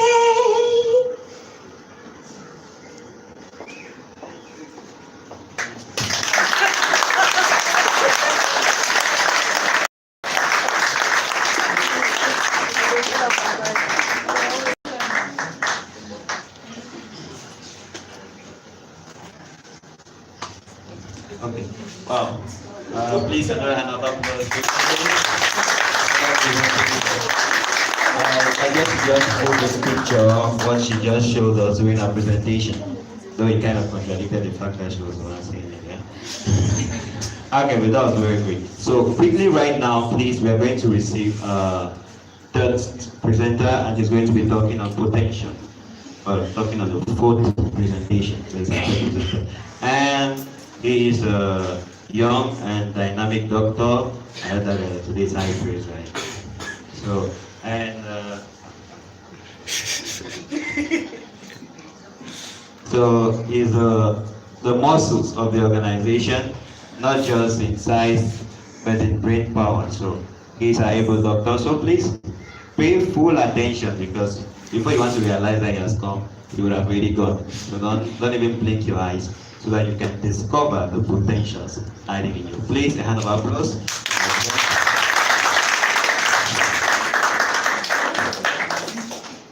All right. Thank you very much for this privilege, for this honor to be here, and the attention you're giving me at this moment. Well, just like you said, I'm not really that much the power of the organization, because together we achieve more. So it's a teamwork, and we usually work together and we achieve greater things. At this moment, we'll be getting into the fourth presentation. We'll look at potentials. I'm sure the expression might be new to most of you, if not all of you. But I just pray by the end of this presentation, you'll get to understand what potentials are all about. And why is it necessary for you to discover your potentials, deploy them, release the potentials you have in you in order to have a fulfilled life? Are we together? And before I get into the matter itself, I would like to start by stating this. You know, life actually, well, let me not get into medicine, but you know, in life is measured in what? In time, right? Life is measured in time. No, like, for example, in hospital, China is born today. You don't give the times, the child's age in months or weeks. The child that is born today is 1 day old. So your life can be estimated in time, hours, minutes, days, months, weeks, and other. So in any moment of your life, whenever you waste your time, you're actually wasting what? Your life. So time is the most important thing. Whenever you waste time in life, you're actually wasting your life. Because your life is graded in time. And the reason why I state this is because you are all here for something very serious. It is very important. Don't think we are here to waste your time. Don't think we are here to catch some fun. No, it is really a very special event for you to discover yourself. That's the thing. Discover yourself. The Dominion Summit is for you to discover yourself, to become yourself. And I want you to take it very seriously. Okay? And for our presentation on potential, we are going to look at this outline. Here we have an introduction, have definition later on, after the importance of potentials, examples of potential, just state a few that you might get some ideas of it. You have locating your potentials, releasing your potential, maximizing your potentials, and limitations on your potentials. And then we'll get a conclusion on our presentation. Are we together? Thank you very much. So, for the introduction, I want you guys to listen clearly to this. The wealthy place on this planet is not the gold mines, the diamond mines, the oil wells, or silver mines of the earth, but the cemetery. Wow. That's a bomb. That's interesting. Why can a powerful motivational speaker, Dr. Miles Monroe, stated that the wealthiest place on earth, the wealthiest place on the planet, is not the gold mine. It's not the oil field, the diamond mines, it's not even the bank, it's not the wealthiest place on the planet, but the cemetery. And this is because in the cemetery, buried there are visions that were never realized, are dreams that never came to pass, that were never materialized, are, in fact, power organizations that were not created, are companies that were never installed, that were never brought to life. Buried in the cemeteries are books that were not written, are music that were never sung. And that's why no one can state that he or she does not want to release his potential, his or her potential, because nobody will want to add to the riches. And the cemetery, what you need to understand is that that's the only riches that you cannot exploit. For the other, the gold mines, you can exploit them. For the oil field, you can exploit them. But the riches of the cemetery, you can't exploit them. But what you can do is simply prevent that riches from increasing. And that's why I am here, in order to let you understand how you can prevent them. Everybody has a seed of greatness in him or her. Each and every one, you sit here today, you have a seed of greatness. And your greatness is attached to the release of your potential. Are we together? The cemetery is the richest place because people die without realizing their dreams. People die without accomplishing the things they were supposed to accomplish, without releasing what they had in them.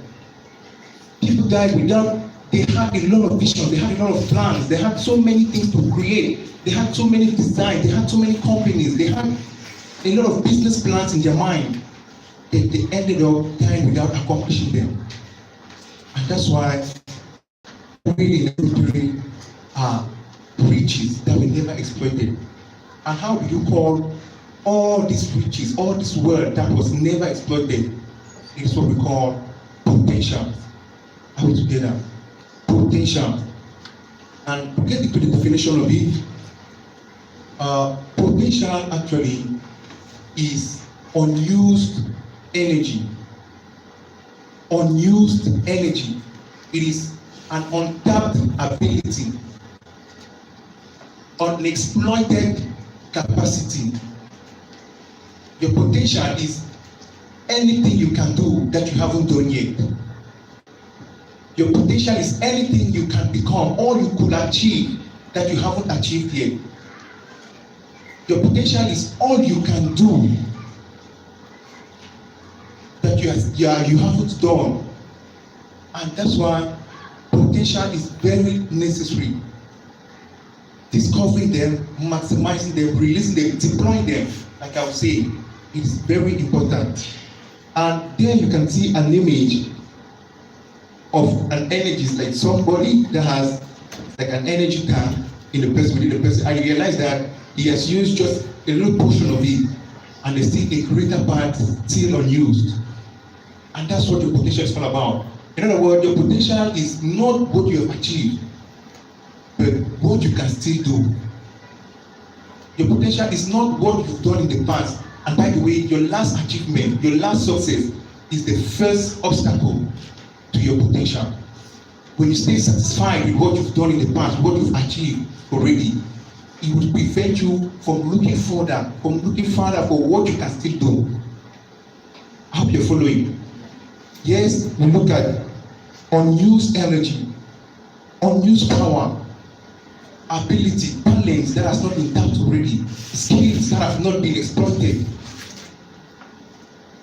That's why you need to discover your potential.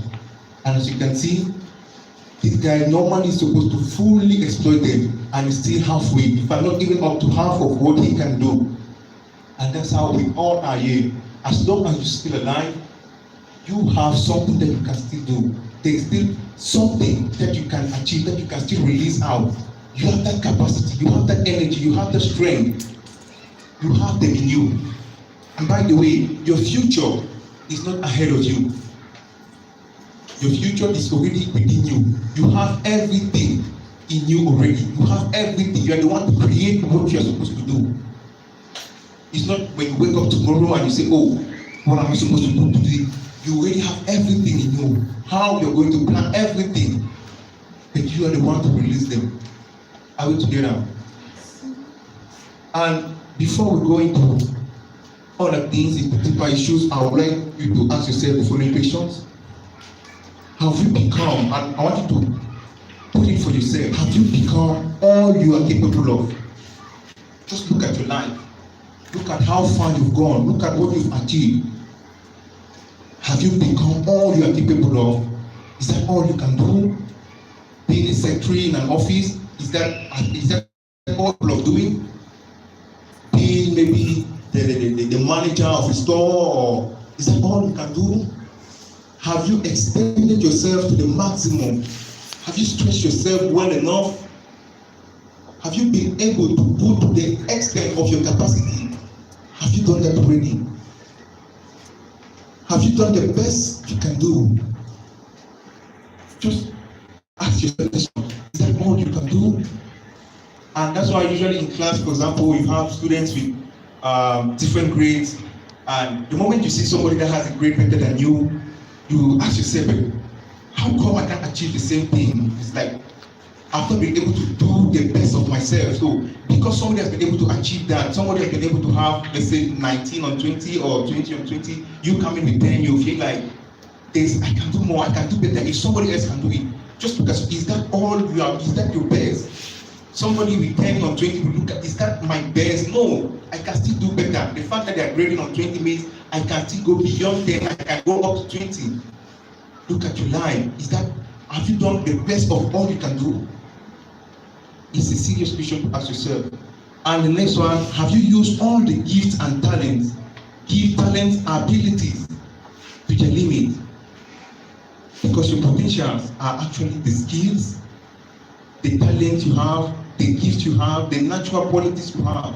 Those are your potentials. And it is important for you to discover them. Because every purpose is accompanied by potentials to fulfill the purpose. And that is why your potentials are important. If you must achieve, if you must realize your purpose, you must accomplish your purpose, then you need to discover the potentials that are made available for you to fulfill that purpose. It is very important. And that's why you can't live your life and achieve your purpose without knowing the potentials you need, the potentials to use in order to achieve them. We have an example for the case of the phone. a phone that is created by the manufacturer to receive calls, play videos and all. That phone is intended to be able to receive calls, to play videos, to play music. And naturally, if that phone should be able to play, created you when giving you a purpose, the original intention for which you were created was accompanied by the qualities, the talents, the abilities that you will need to accomplish that purpose. Do we understand? So it's important for you to know your life purpose. Your life has the potential to fulfill your purpose because the potentials are in you already. The moment you were created and given a purpose, the potentials, the accomplishment of that purpose were given to you. We'll look at the example just like we had doing, and you can't afford to die without expressing everything to rob the generation of what you were meant to release. Are we together? So these are just some examples. So many of them you might look into. Some of them to storytelling, reading, listening, and all that.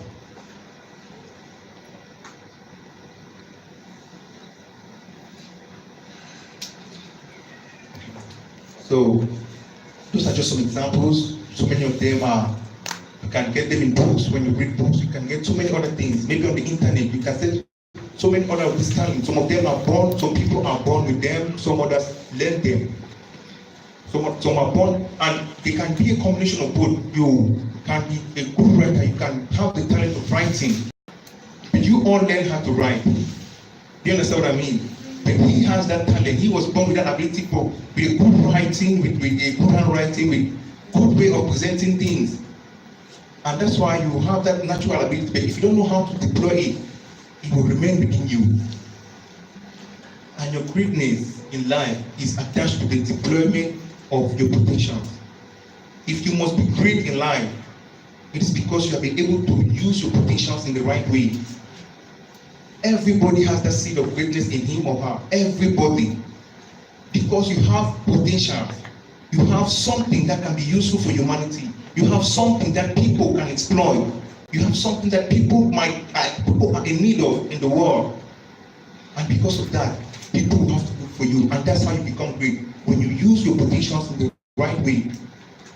Just like say what we heard during the first presentation, when the purpose of a thing is not known, abuse is inevitable. If you don't know what to do with your potential, like I said, you have the potential to fulfill your purpose.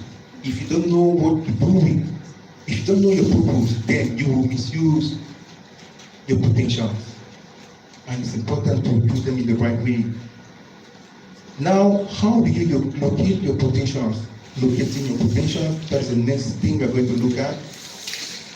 Now, it's a personal thing. And that's why I would like you to be very attentive. As you write, you don't know to take down things. I just might be dropping into your spirit. You might have the release of some of the potentials you had in you that you never knew about. And that's why you need to be very vigilant personally in your mindset, in your spirit, the way you write your note. You might find out that there are some things you had in you that you actually were not exploiting, you were not using them. Maybe you are a public speaker, but when they ask you to do debate in school, you are so shy. By the time you realize it's something you can actually do, just jot it down. You might forget. So just be attentive. The notebook is not for fun, it's not for you to take home and show people. It's just for you to know how to use them at this moment. So at this moment, just think, look at your life. What do you really like to do? What do you like to do? These are clues that can help us to locate our potential. Some people like to play football, you know. When I was reading the biography, the story of the success story of Samuel Eto'o, I used to hear that when he was it a teenager, around the age of 12, 14, in fact, he liked to even teach classes. He would run away from school and be playing football, come back home late. When they were asking where he was, he said he was playing football. So that is something you like to do. That is something he likes to do, just to play football. You know, most times you are forced to do some things you don't want, but there are some things personally, when you do them, you feel like you are doing what you're supposed to be doing. What are those things you like to do? So many people like to sing. Just singing. You can't stay beside them for 5 minutes without hearing a song. They like to sing. So many people, someone for example likes to play a piano, an instrumentalist. You hear him everywhere he goes. He likes to play prayer instruments, everything. That is what he likes to do. What do you like to do? Maybe you like to inspire people. It could be something you like to do. Look upon it. That's your potential. That's something you can do. What else do you like to do? Look into yourself. Look deep into yourself. The next thing you have to look at what you have the ability to do. What you have the ability to do. And that also has to do with the skills you've learned. The ability. You can do this, you can do that. I can mobilize people, I can inspire people. It is an ability. What you can do. You have to look at what you can do effortlessly, without stress. What can you do without stress? So many people find it difficult to carry out particular activities, but for someone that has the potential of doing so, it is effortlessly. It is effortlessly. You can maybe athletes, for them, it's your life. Your potential is something you do naturally without stress. You do without you don't feel as if it's pressure, it was some sort of pressure on you. Effortlessly. The next thing, people's honest opinion about you. And I would like to emphasize on the point honest. All together, honest, because you might do a presentation and somebody meets you and said, well, I like the way you somewhere, and somebody meets you after the whole show, the whole program, and tells you have a really nice voice. Honestly, I feel like you can sing very well. You see, those people, they help you to guide on something you have and that you might not know. And there are a lot of things. Maybe you can be good at drawing, and somebody sees you have that gift of an artist in you. Naturally, you can. There's some people that have seen they have this ability to see you just within 5 minutes of meeting, talking with you. Later on, turn his face and show. That is a natural. That is something natural. A gift that you can't ignore. It is very important. You can exploit it and become a great person with it. And that's why you have to look deep into yourself. What you can do effortlessly, and the honest opinion, because when you do things, sometimes you might not know which one is valuable. But when somebody comes closer to you and tells you honestly that this thing is important, this one is very necessary. Like, you need to look deep into this. You need to look deep into this. Activities bring you joy. Things you do with gladness, with joy. I will not really want to get into my own field, because most times when I'm in the hospital, I virtually smile with everybody. So I really like doing what I'm doing. Yeah, you can look into your life too. What do you like to do that brings you joy? What are the things you do that bring you joy? Because most times when we are constrained by the society to do things without a choice. Like, for example, somebody that has this advanced type of transmit the knowledge I have to people. I'm talking about it, especially in class. That's why most of my friends sometimes they will prefer not to read their notes. When I tell them that, okay, I have to read this note today, they will prefer to come the following day so that I will explain it to them. I feel so much joy just teaching people what I know. And that is what you should look at in your life. What are you happy doing? What do you find so much joy in? Find so much joy in carrying out the activities you like to do. And we look also at what you were trained to do. And that also falls under your skills. What you were trained to do. Your training determines what you can do too. It's not just what you were born with. Even if you are born with your natural gift, everybody, of course, everybody has natural talent, because your manufacturer, when creating you, put in you the gift you need, the natural abilities, the inborn capacities you will need to accomplish your purpose. Am I right? Because normally you cannot create something and you're telling people, if you fulfill this function, you will do this and that. Meanwhile, you haven't installed in the product the capacity to fulfill the function you're talking about. And that's why a discovery of your purpose will lead you to an understanding of your potential. It is very important. And that's why purpose has to come as the first presentation. You need to understand your purpose in order to know your potentials and use them in the right way. I hope you're following. Next, we'll look at releasing your potentials. Releasing your potentials. And in order for you to release them, to explore your potential, the first thing you need to know is your source. You need to know your source. You need to know your manufacturer. You need to know who created you. What are the capacities that person possesses? And what are the capacities that person can give to you? Know your source. They are created in the likeness and image of your manufacturer. God created you in his likeness and his image. You have the image of God. You have the ability of God. That's why if you know your source, you will know what it takes for you to release your potential. Knowing that you have the divine ability to carry out the thing will easily help you to accomplish that thing. If you know God created you with an ability, you know that it is necessary, it is easy for you to accomplish it, for you to bring it to pass. Secondly, you need to understand how you were designed to function. Understand how you were designed to function in order to release your potential. And that is very important. How were you designed to function? You need to believe. Believe in the abilities you have. Believe in the capacities you have. Believe that you have that ability. God gave it to you. Believe that you have the potential. You can use it. You can maximize it. You need to believe because it is by faith. You know that you have that purpose. You know that you can apply it. You can deploy it and live a maximum life, a life of maximum impact. And that's how we're born to function. We're born to trust in the product, trust in yourself as a product firstly, and trust in the manufacturer as the one that gives you the potential to fulfill your purpose. You need to believe in what you are capable of doing. Believe in what you can do. Secondly, thirdly, you need to know your purpose. And just like I've been saying all over, your purpose is very important. Please, if there's something you must do for your life, is to discover your purpose and walk into it. Your purpose is so important. Just like we say, if you don't know your purpose, again, you will abuse your life, abuse your potential. Discover your purpose, know your purpose. It will help you to release your potential. It will help you because that is what will lead you to the reason why you have the potential.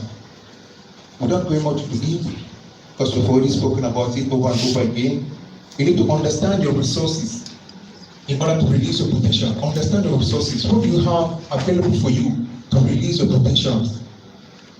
The first thing you need to know, the first resource is the spirit you have, your spirit. That's the first thing. The spirit of your personality that you have already, your own personal spirit. That's what I mean. It is where you communicate with your manufacturer. That is how you communicate with your manufacturer, through your spirit. And from there you can get instructions from the manufacturer. You can get direction from the manufacturer. Your spirit is important. You might think you know what you can do, but you might not know how to do it. You might not know what it takes to do them. But your manufacturer has all the answers. Your spirit is important to relate and communicate with your manufacturer. Also, the resources you have to release your potential, your physical body, the physical resource. You need your body to release your potential. Like I mentioned, for example, the drawing aspect. If you want to draw, you will not use your spirit to draw. It's impossible. You have to use your hand, and that's physically. And your physical body is one of the resources you can use to release your potential. And also, you have the resource of time. Time is very important. Just like I was saying earlier, your life is measured in time. Your life is measured in time. And if you don't use your time the right way, then people will use your time for you. If you are able to use your time the right way for the release of your potential, for the accomplishment, the fulfillment of your life, then different people, others, will help you use your time for the fulfillment of their own purpose. And that's why you need to use your time the right way. Use them. And we are also like the resource of your soul, your mind, your intelligence, your emotions. That is part of the resources you have to release your potential. A calm mind, a sound mind, your emotions, stable emotions, and everything. Your mind is one of the important resources you have in order to release your potential. Whenever you have to meet the situation, a challenge, it is in your mind, with the intellectual part of yourself that you get to think. What can you use to bring the solution? What do you have that can bring a solution to the challenge you are facing? You get to think. And it's in your mind that you do all that, and that's part of your soul. To release your potential, the fifth point is to have the right environment. The right environment, the right place. It's not everywhere where every potential is needed. It's not everywhere. There are some places where we need, let's say for example, singing. We need a singer. But then if the singer does not find himself, his or herself in that place where they need a singer, he will be able to deploy the potential he or she has. Are we together? If you are gifted skill in baking, for example, you have that natural ability, even if you learned it, but because you have a talent in it, because you have a gift in it, there are some other extra things you can add to make it special. And now somebody that has that kind of potential does not need to go in a salon to look for maybe a place for an accommodation or for a place to work in a salon. It doesn't make any sense.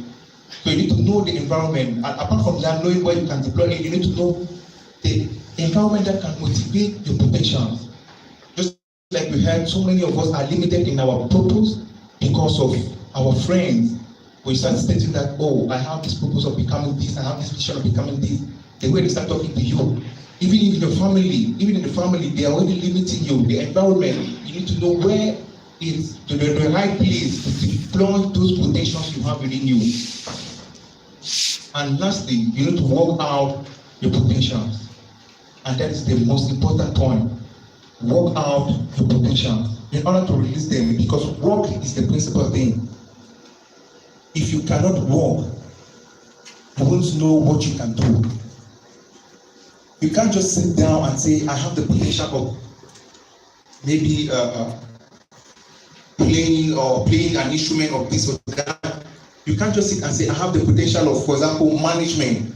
I have the potential, I have the ability of accounting or whatsoever. But what you actually need to do to discover that potential is by working. It is true work, because work is actually a blessing. That is a blessing that reveals what you can do. Work is the blessing that reveals what you can do. If you are not able to work, if you are able to work, even if it's to start something, but by doing it, you realize that you can do better than maybe the normal requirement they ask you to do. Just by working, you realize there are so many other things you can do, maybe that are not expected of you. Because work is a blessing, it's something that exposes your potentials to your true capacities. Work exposes your potential to your true capacity, to what you really can, you really have the ability to do. Work is so important. You can't just stay and keep your potentials to yourself. You have to work it out. You have to do something. You have to work on them. You have to work for them. You have to work for the potential. It's important. Work is very necessary. Your potential needs work to maintain itself. It needs work. You need work. You need to work. Your potential cannot manifest itself on its own. You need to work. It's important for you to know your potential. Next, we are going to look at maximizing your potentials. How do you maximize them? If you know your potentials, if you know how to release them, how do you maximize, how do you use your potentials to the fullest? The first thing is to be addicted to new challenges. Be addicted to new challenges. Look at the new things you can do. Look at the new challenge. Look at problems that are around you, that you can bring a solution to them. and you see how to bring that. You see the capacity in you. You see the ability in you to bring out the solution to those problems. Secondly, you need to keep focus. Keep focus on your potential. Keep focus on what you can do. Don't be distracted. Because, like our mentor, Dr. Miles Moore said, the opposite of right is actually good. The opposite of right is good. If you're not doing what is right, you could still be doing something that is good, but it's the opposite of what you're supposed to be doing. If, for example, you have the potential, you have a specific potential in a domain, in a field, in a field where you're working, management skills, for example, and you have maybe a call, you have an opportunity that presents itself for you to go and work maybe as maybe house girl in Dubai or house boy somewhere in Kuwait. That is still something that looks good, but it's not the right thing for you. So you misuse your potential, you lose your focus from the potential you have, the ability of doing you, the potentials you have in you. If you cannot keep focus on your potential, you will lose track of what you can do in life. Keep focus on your potential. You need to be faithful. Be faithful in the little things you do. Be faithful in the basic things that you have discovered about yourself. Because the more you know, like I said, is an untapped capacity, untapped energy, unused strength. It's progressively, it is released progressively. It's not like in one day, at one moment, you discover everything already about your potential. No, it is progressively. And the more you're faithful in discovering them, the more you're faithful in exploiting them, that is how your potential will be released more and more onto you. By your manufacturer, maybe personally, you'll be discovering them by yourself. Next, you have to avoid laziness, because that's one of the killers of potential, laziness. In order to maximize your potential, you need to avoid, keep it aside. You know, most of us, we have ideas of what we can do, but laziness is one of the things that can kill the potential in you. You can have the potential of, let's say, if like a footballer, laziness, you don't go for training, you don't go for matches and all that. You get lazy and you will die. The potential in you will die because you cannot put on the field, a coach cannot put on the field, a footballer that has not trained for over 3 months, just put you like that on the field. Laziness kills potential, and you need to keep working. Like I said, work is important. It helps you. It's the means through which you deploy your potentials in order to fulfill your purpose. Okay, like I said, your potentials are there for you to fulfill your purpose. And the intermediary between your potentials and your purpose is work. You need to work out your purpose using your potential. And lastly, we are going to look at the limitations of potentials. What are the things that can limit your potential? What are the things that can limit you from becoming the best of yourself? What are the things that can prevent you from getting to that topmost level that your manufacturer designed for you? The first thing is your previous success. Like I mentioned earlier, your last accomplishment, your last success is the first thing that can prevent you from becoming someone better. Is the last thing, is the first thing, that can prevent you from going further, from thinking far again. Your last success. And we need to decide, you need to decide to refuse to be satisfied with your last success. Because that's the basis of potential. If you want to be better, you need to refuse to be satisfied with your last accomplishment. Look at yourself, what can you still do? Maybe you are working in a company and they have assigned a specific task for you to do. Look for what can you still do? Is that all you can do? Your previous success is the first limitation to your potential. The next is comparison. Comparison. I'll give an example of a car, for example. Well, normally a car is programmed to function or to have a maximum speed of about 140 kilometers per hour, or maybe 210. Some others can go far to 300 kilometers per hour. That is how the car has been programmed. But users of cars usually like to use their car, they like to ride at about 50, 60 kilometers per hour. And that is actually a clear picture of what potential is all about. A car riding at 50, 60 has the ability of going to 80, 90, or even 140 if that's how the car has been programmed. You realize that. But because of the society, because of how the society is constraining them, the society is containing them within specific rules, they are just allowed to ride at 50, 60 kilometers per hour. But then somebody riding his car that can go to 140 is riding at 50 kilometers per hour. And suddenly another car passes by and the other car is riding at 80 kilometers per hour. The person will be shocked. You riding at 50 kilometers per hour, you'll be shocked by somebody that's riding at 80. That, wow, how can that person achieve that? Not knowing that you have the capacity of going beyond even 80. You have the capacity of going even up to 100 kilometers per hour, 100, 110, 120. But then, when you want to compare yourself with people that are not going in the same direction with you, you will not be able to use your potential the right way.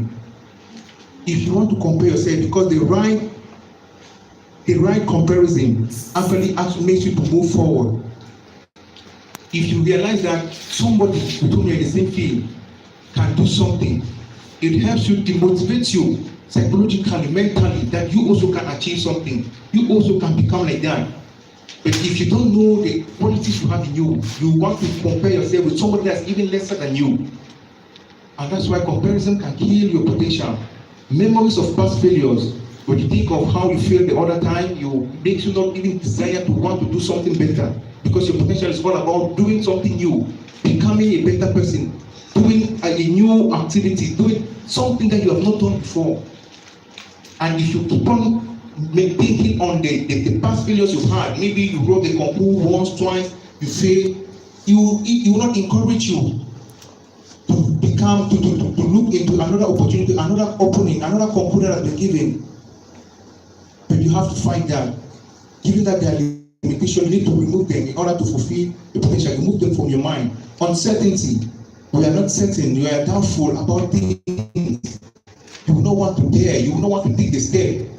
When you are doubting, uncertainty, you have an opportunity to get a scholarship, but you are uncertain about things. It will limit you because you could have the capacity of achieving that, of becoming a successful person in that field. But simply because you are uncertain, you keep on just thinking about the thing, but you don't dare to take the step. You will remain like that, and you will not use your potential. You have procrastination when you keep on postponing things. Oh, I will do this tomorrow. I will do this tomorrow. Tomorrow reaches, you say again, I will do it the other tomorrow. And the other tomorrow comes again, I will do it the other tomorrow. And you keep on pushing the things. At the end of the day, you can't accomplish something really. You can't accomplish something with your life. So, also look at the fear of success. Fear of success can limit your potentials when you're afraid. So many people have that actually. They're like, oh, what if I do this? What if I succeed? You'll be like, there's so much pressure on you. The eyes of the whole world will be focused on you, and you don't really want that kind of stress. So you're afraid. But nothing should stop your potential. Those other things you need to look into them: the fear of success, lack of vision, disobedience, discouragement, wrong environment, opposition, sin, distractions. Those are things that can actually prevent you from using the captive energy that is still in you. Those are the various things that can prevent you from exploiting the skills that you have, the talents that you have. And if you do not get rid of all those things, you will not be able to maximize your potential. You need to get rid of all of them. You need to remove them from your life. Any opposition, the wrong environment, separate yourself from them, because your success, the accomplishment of your purpose depends on you. And everything is based on you alone. And I will conclude by saying this: every human has a seed of greatness buried in a potential within him or her. Every human has a seed of greatness. You have the seed of greatness in you. And like I said, your greatness is determined by the usage, the maximization of your potential. You can be great. You have the seed of greatness in you. But if you don't use your potential the right way, if you don't strive toward the accomplishment of your purpose, then your greatness will still be pending. That's why desire to discover your purpose, desire to release your purpose, to release your potential, to maximize them, and you have a fulfilled life. Thank you very much for your kind attention.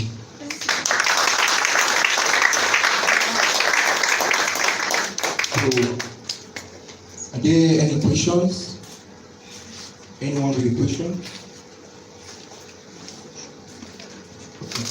Can somebody have more than one potential in his?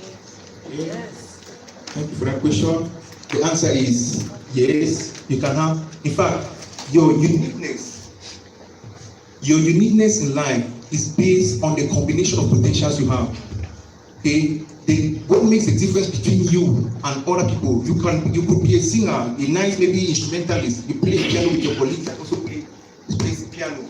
But what makes the difference is that apart from the piano, you are a good motivational speaker. So you have something else that makes the difference between you and your friend, and that will distinguish you. That makes you unique in your personality. So yes, somebody can have more than one potential. Many actually.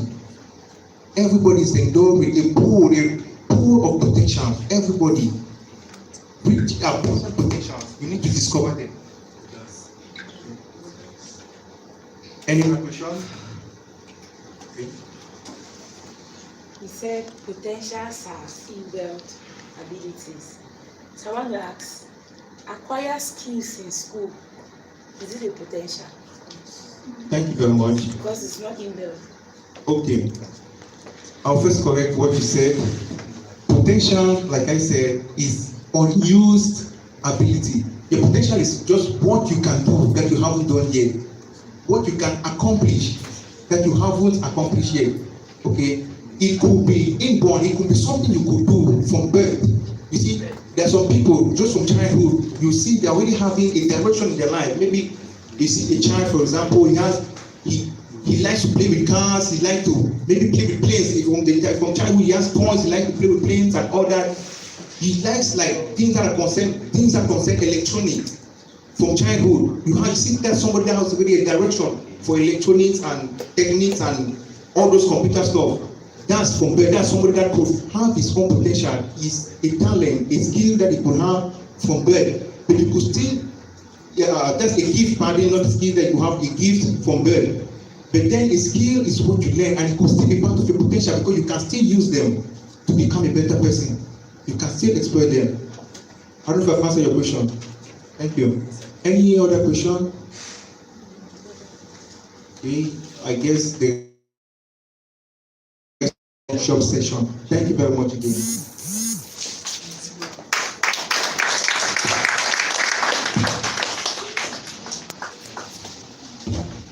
The first point, not really the first point, one of the most important things is that to know your potential, you should know your source.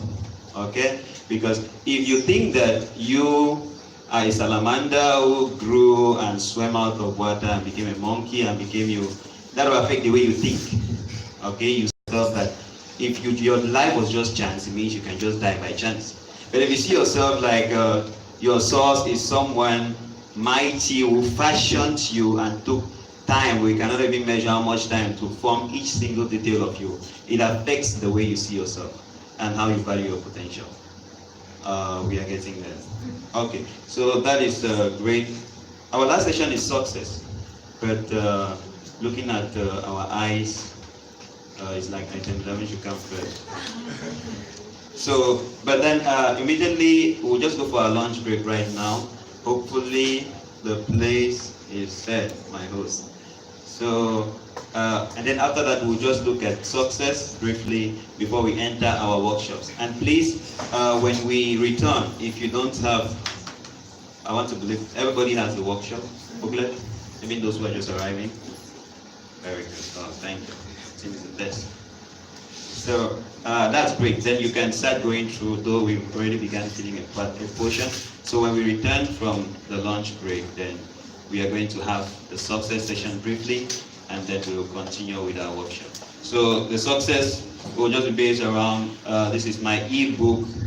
It's funny, it's an ebook and I'm holding a hard copy. So it's an ebook. It was published last year, September, on our website. and I think it should be maybe 12,000 downloads so far.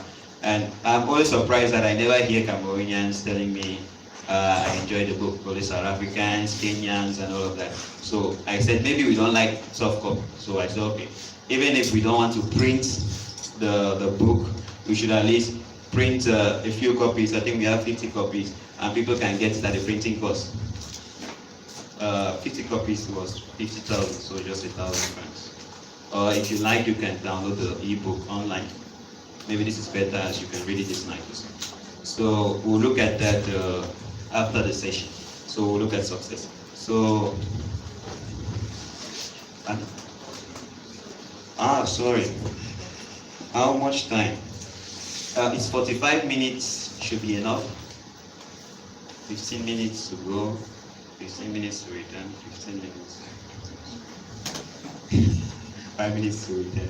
Okay, please, let's work with 45 minutes time so we could have time maybe to take pictures with the roll-up. There's a sponsor wall outside, maybe to take pictures before it gets dark and all of that. So, where can we leave them outside? Yep. Please. So please, be our guest at the restaurant. We'll just follow you quickly. I may advise you to take your things with you. If not, you could. So it's interesting to also note we are streaming live on YouTube, so I'm wondering why some people are not smiling. They're watching you in South Africa and your faces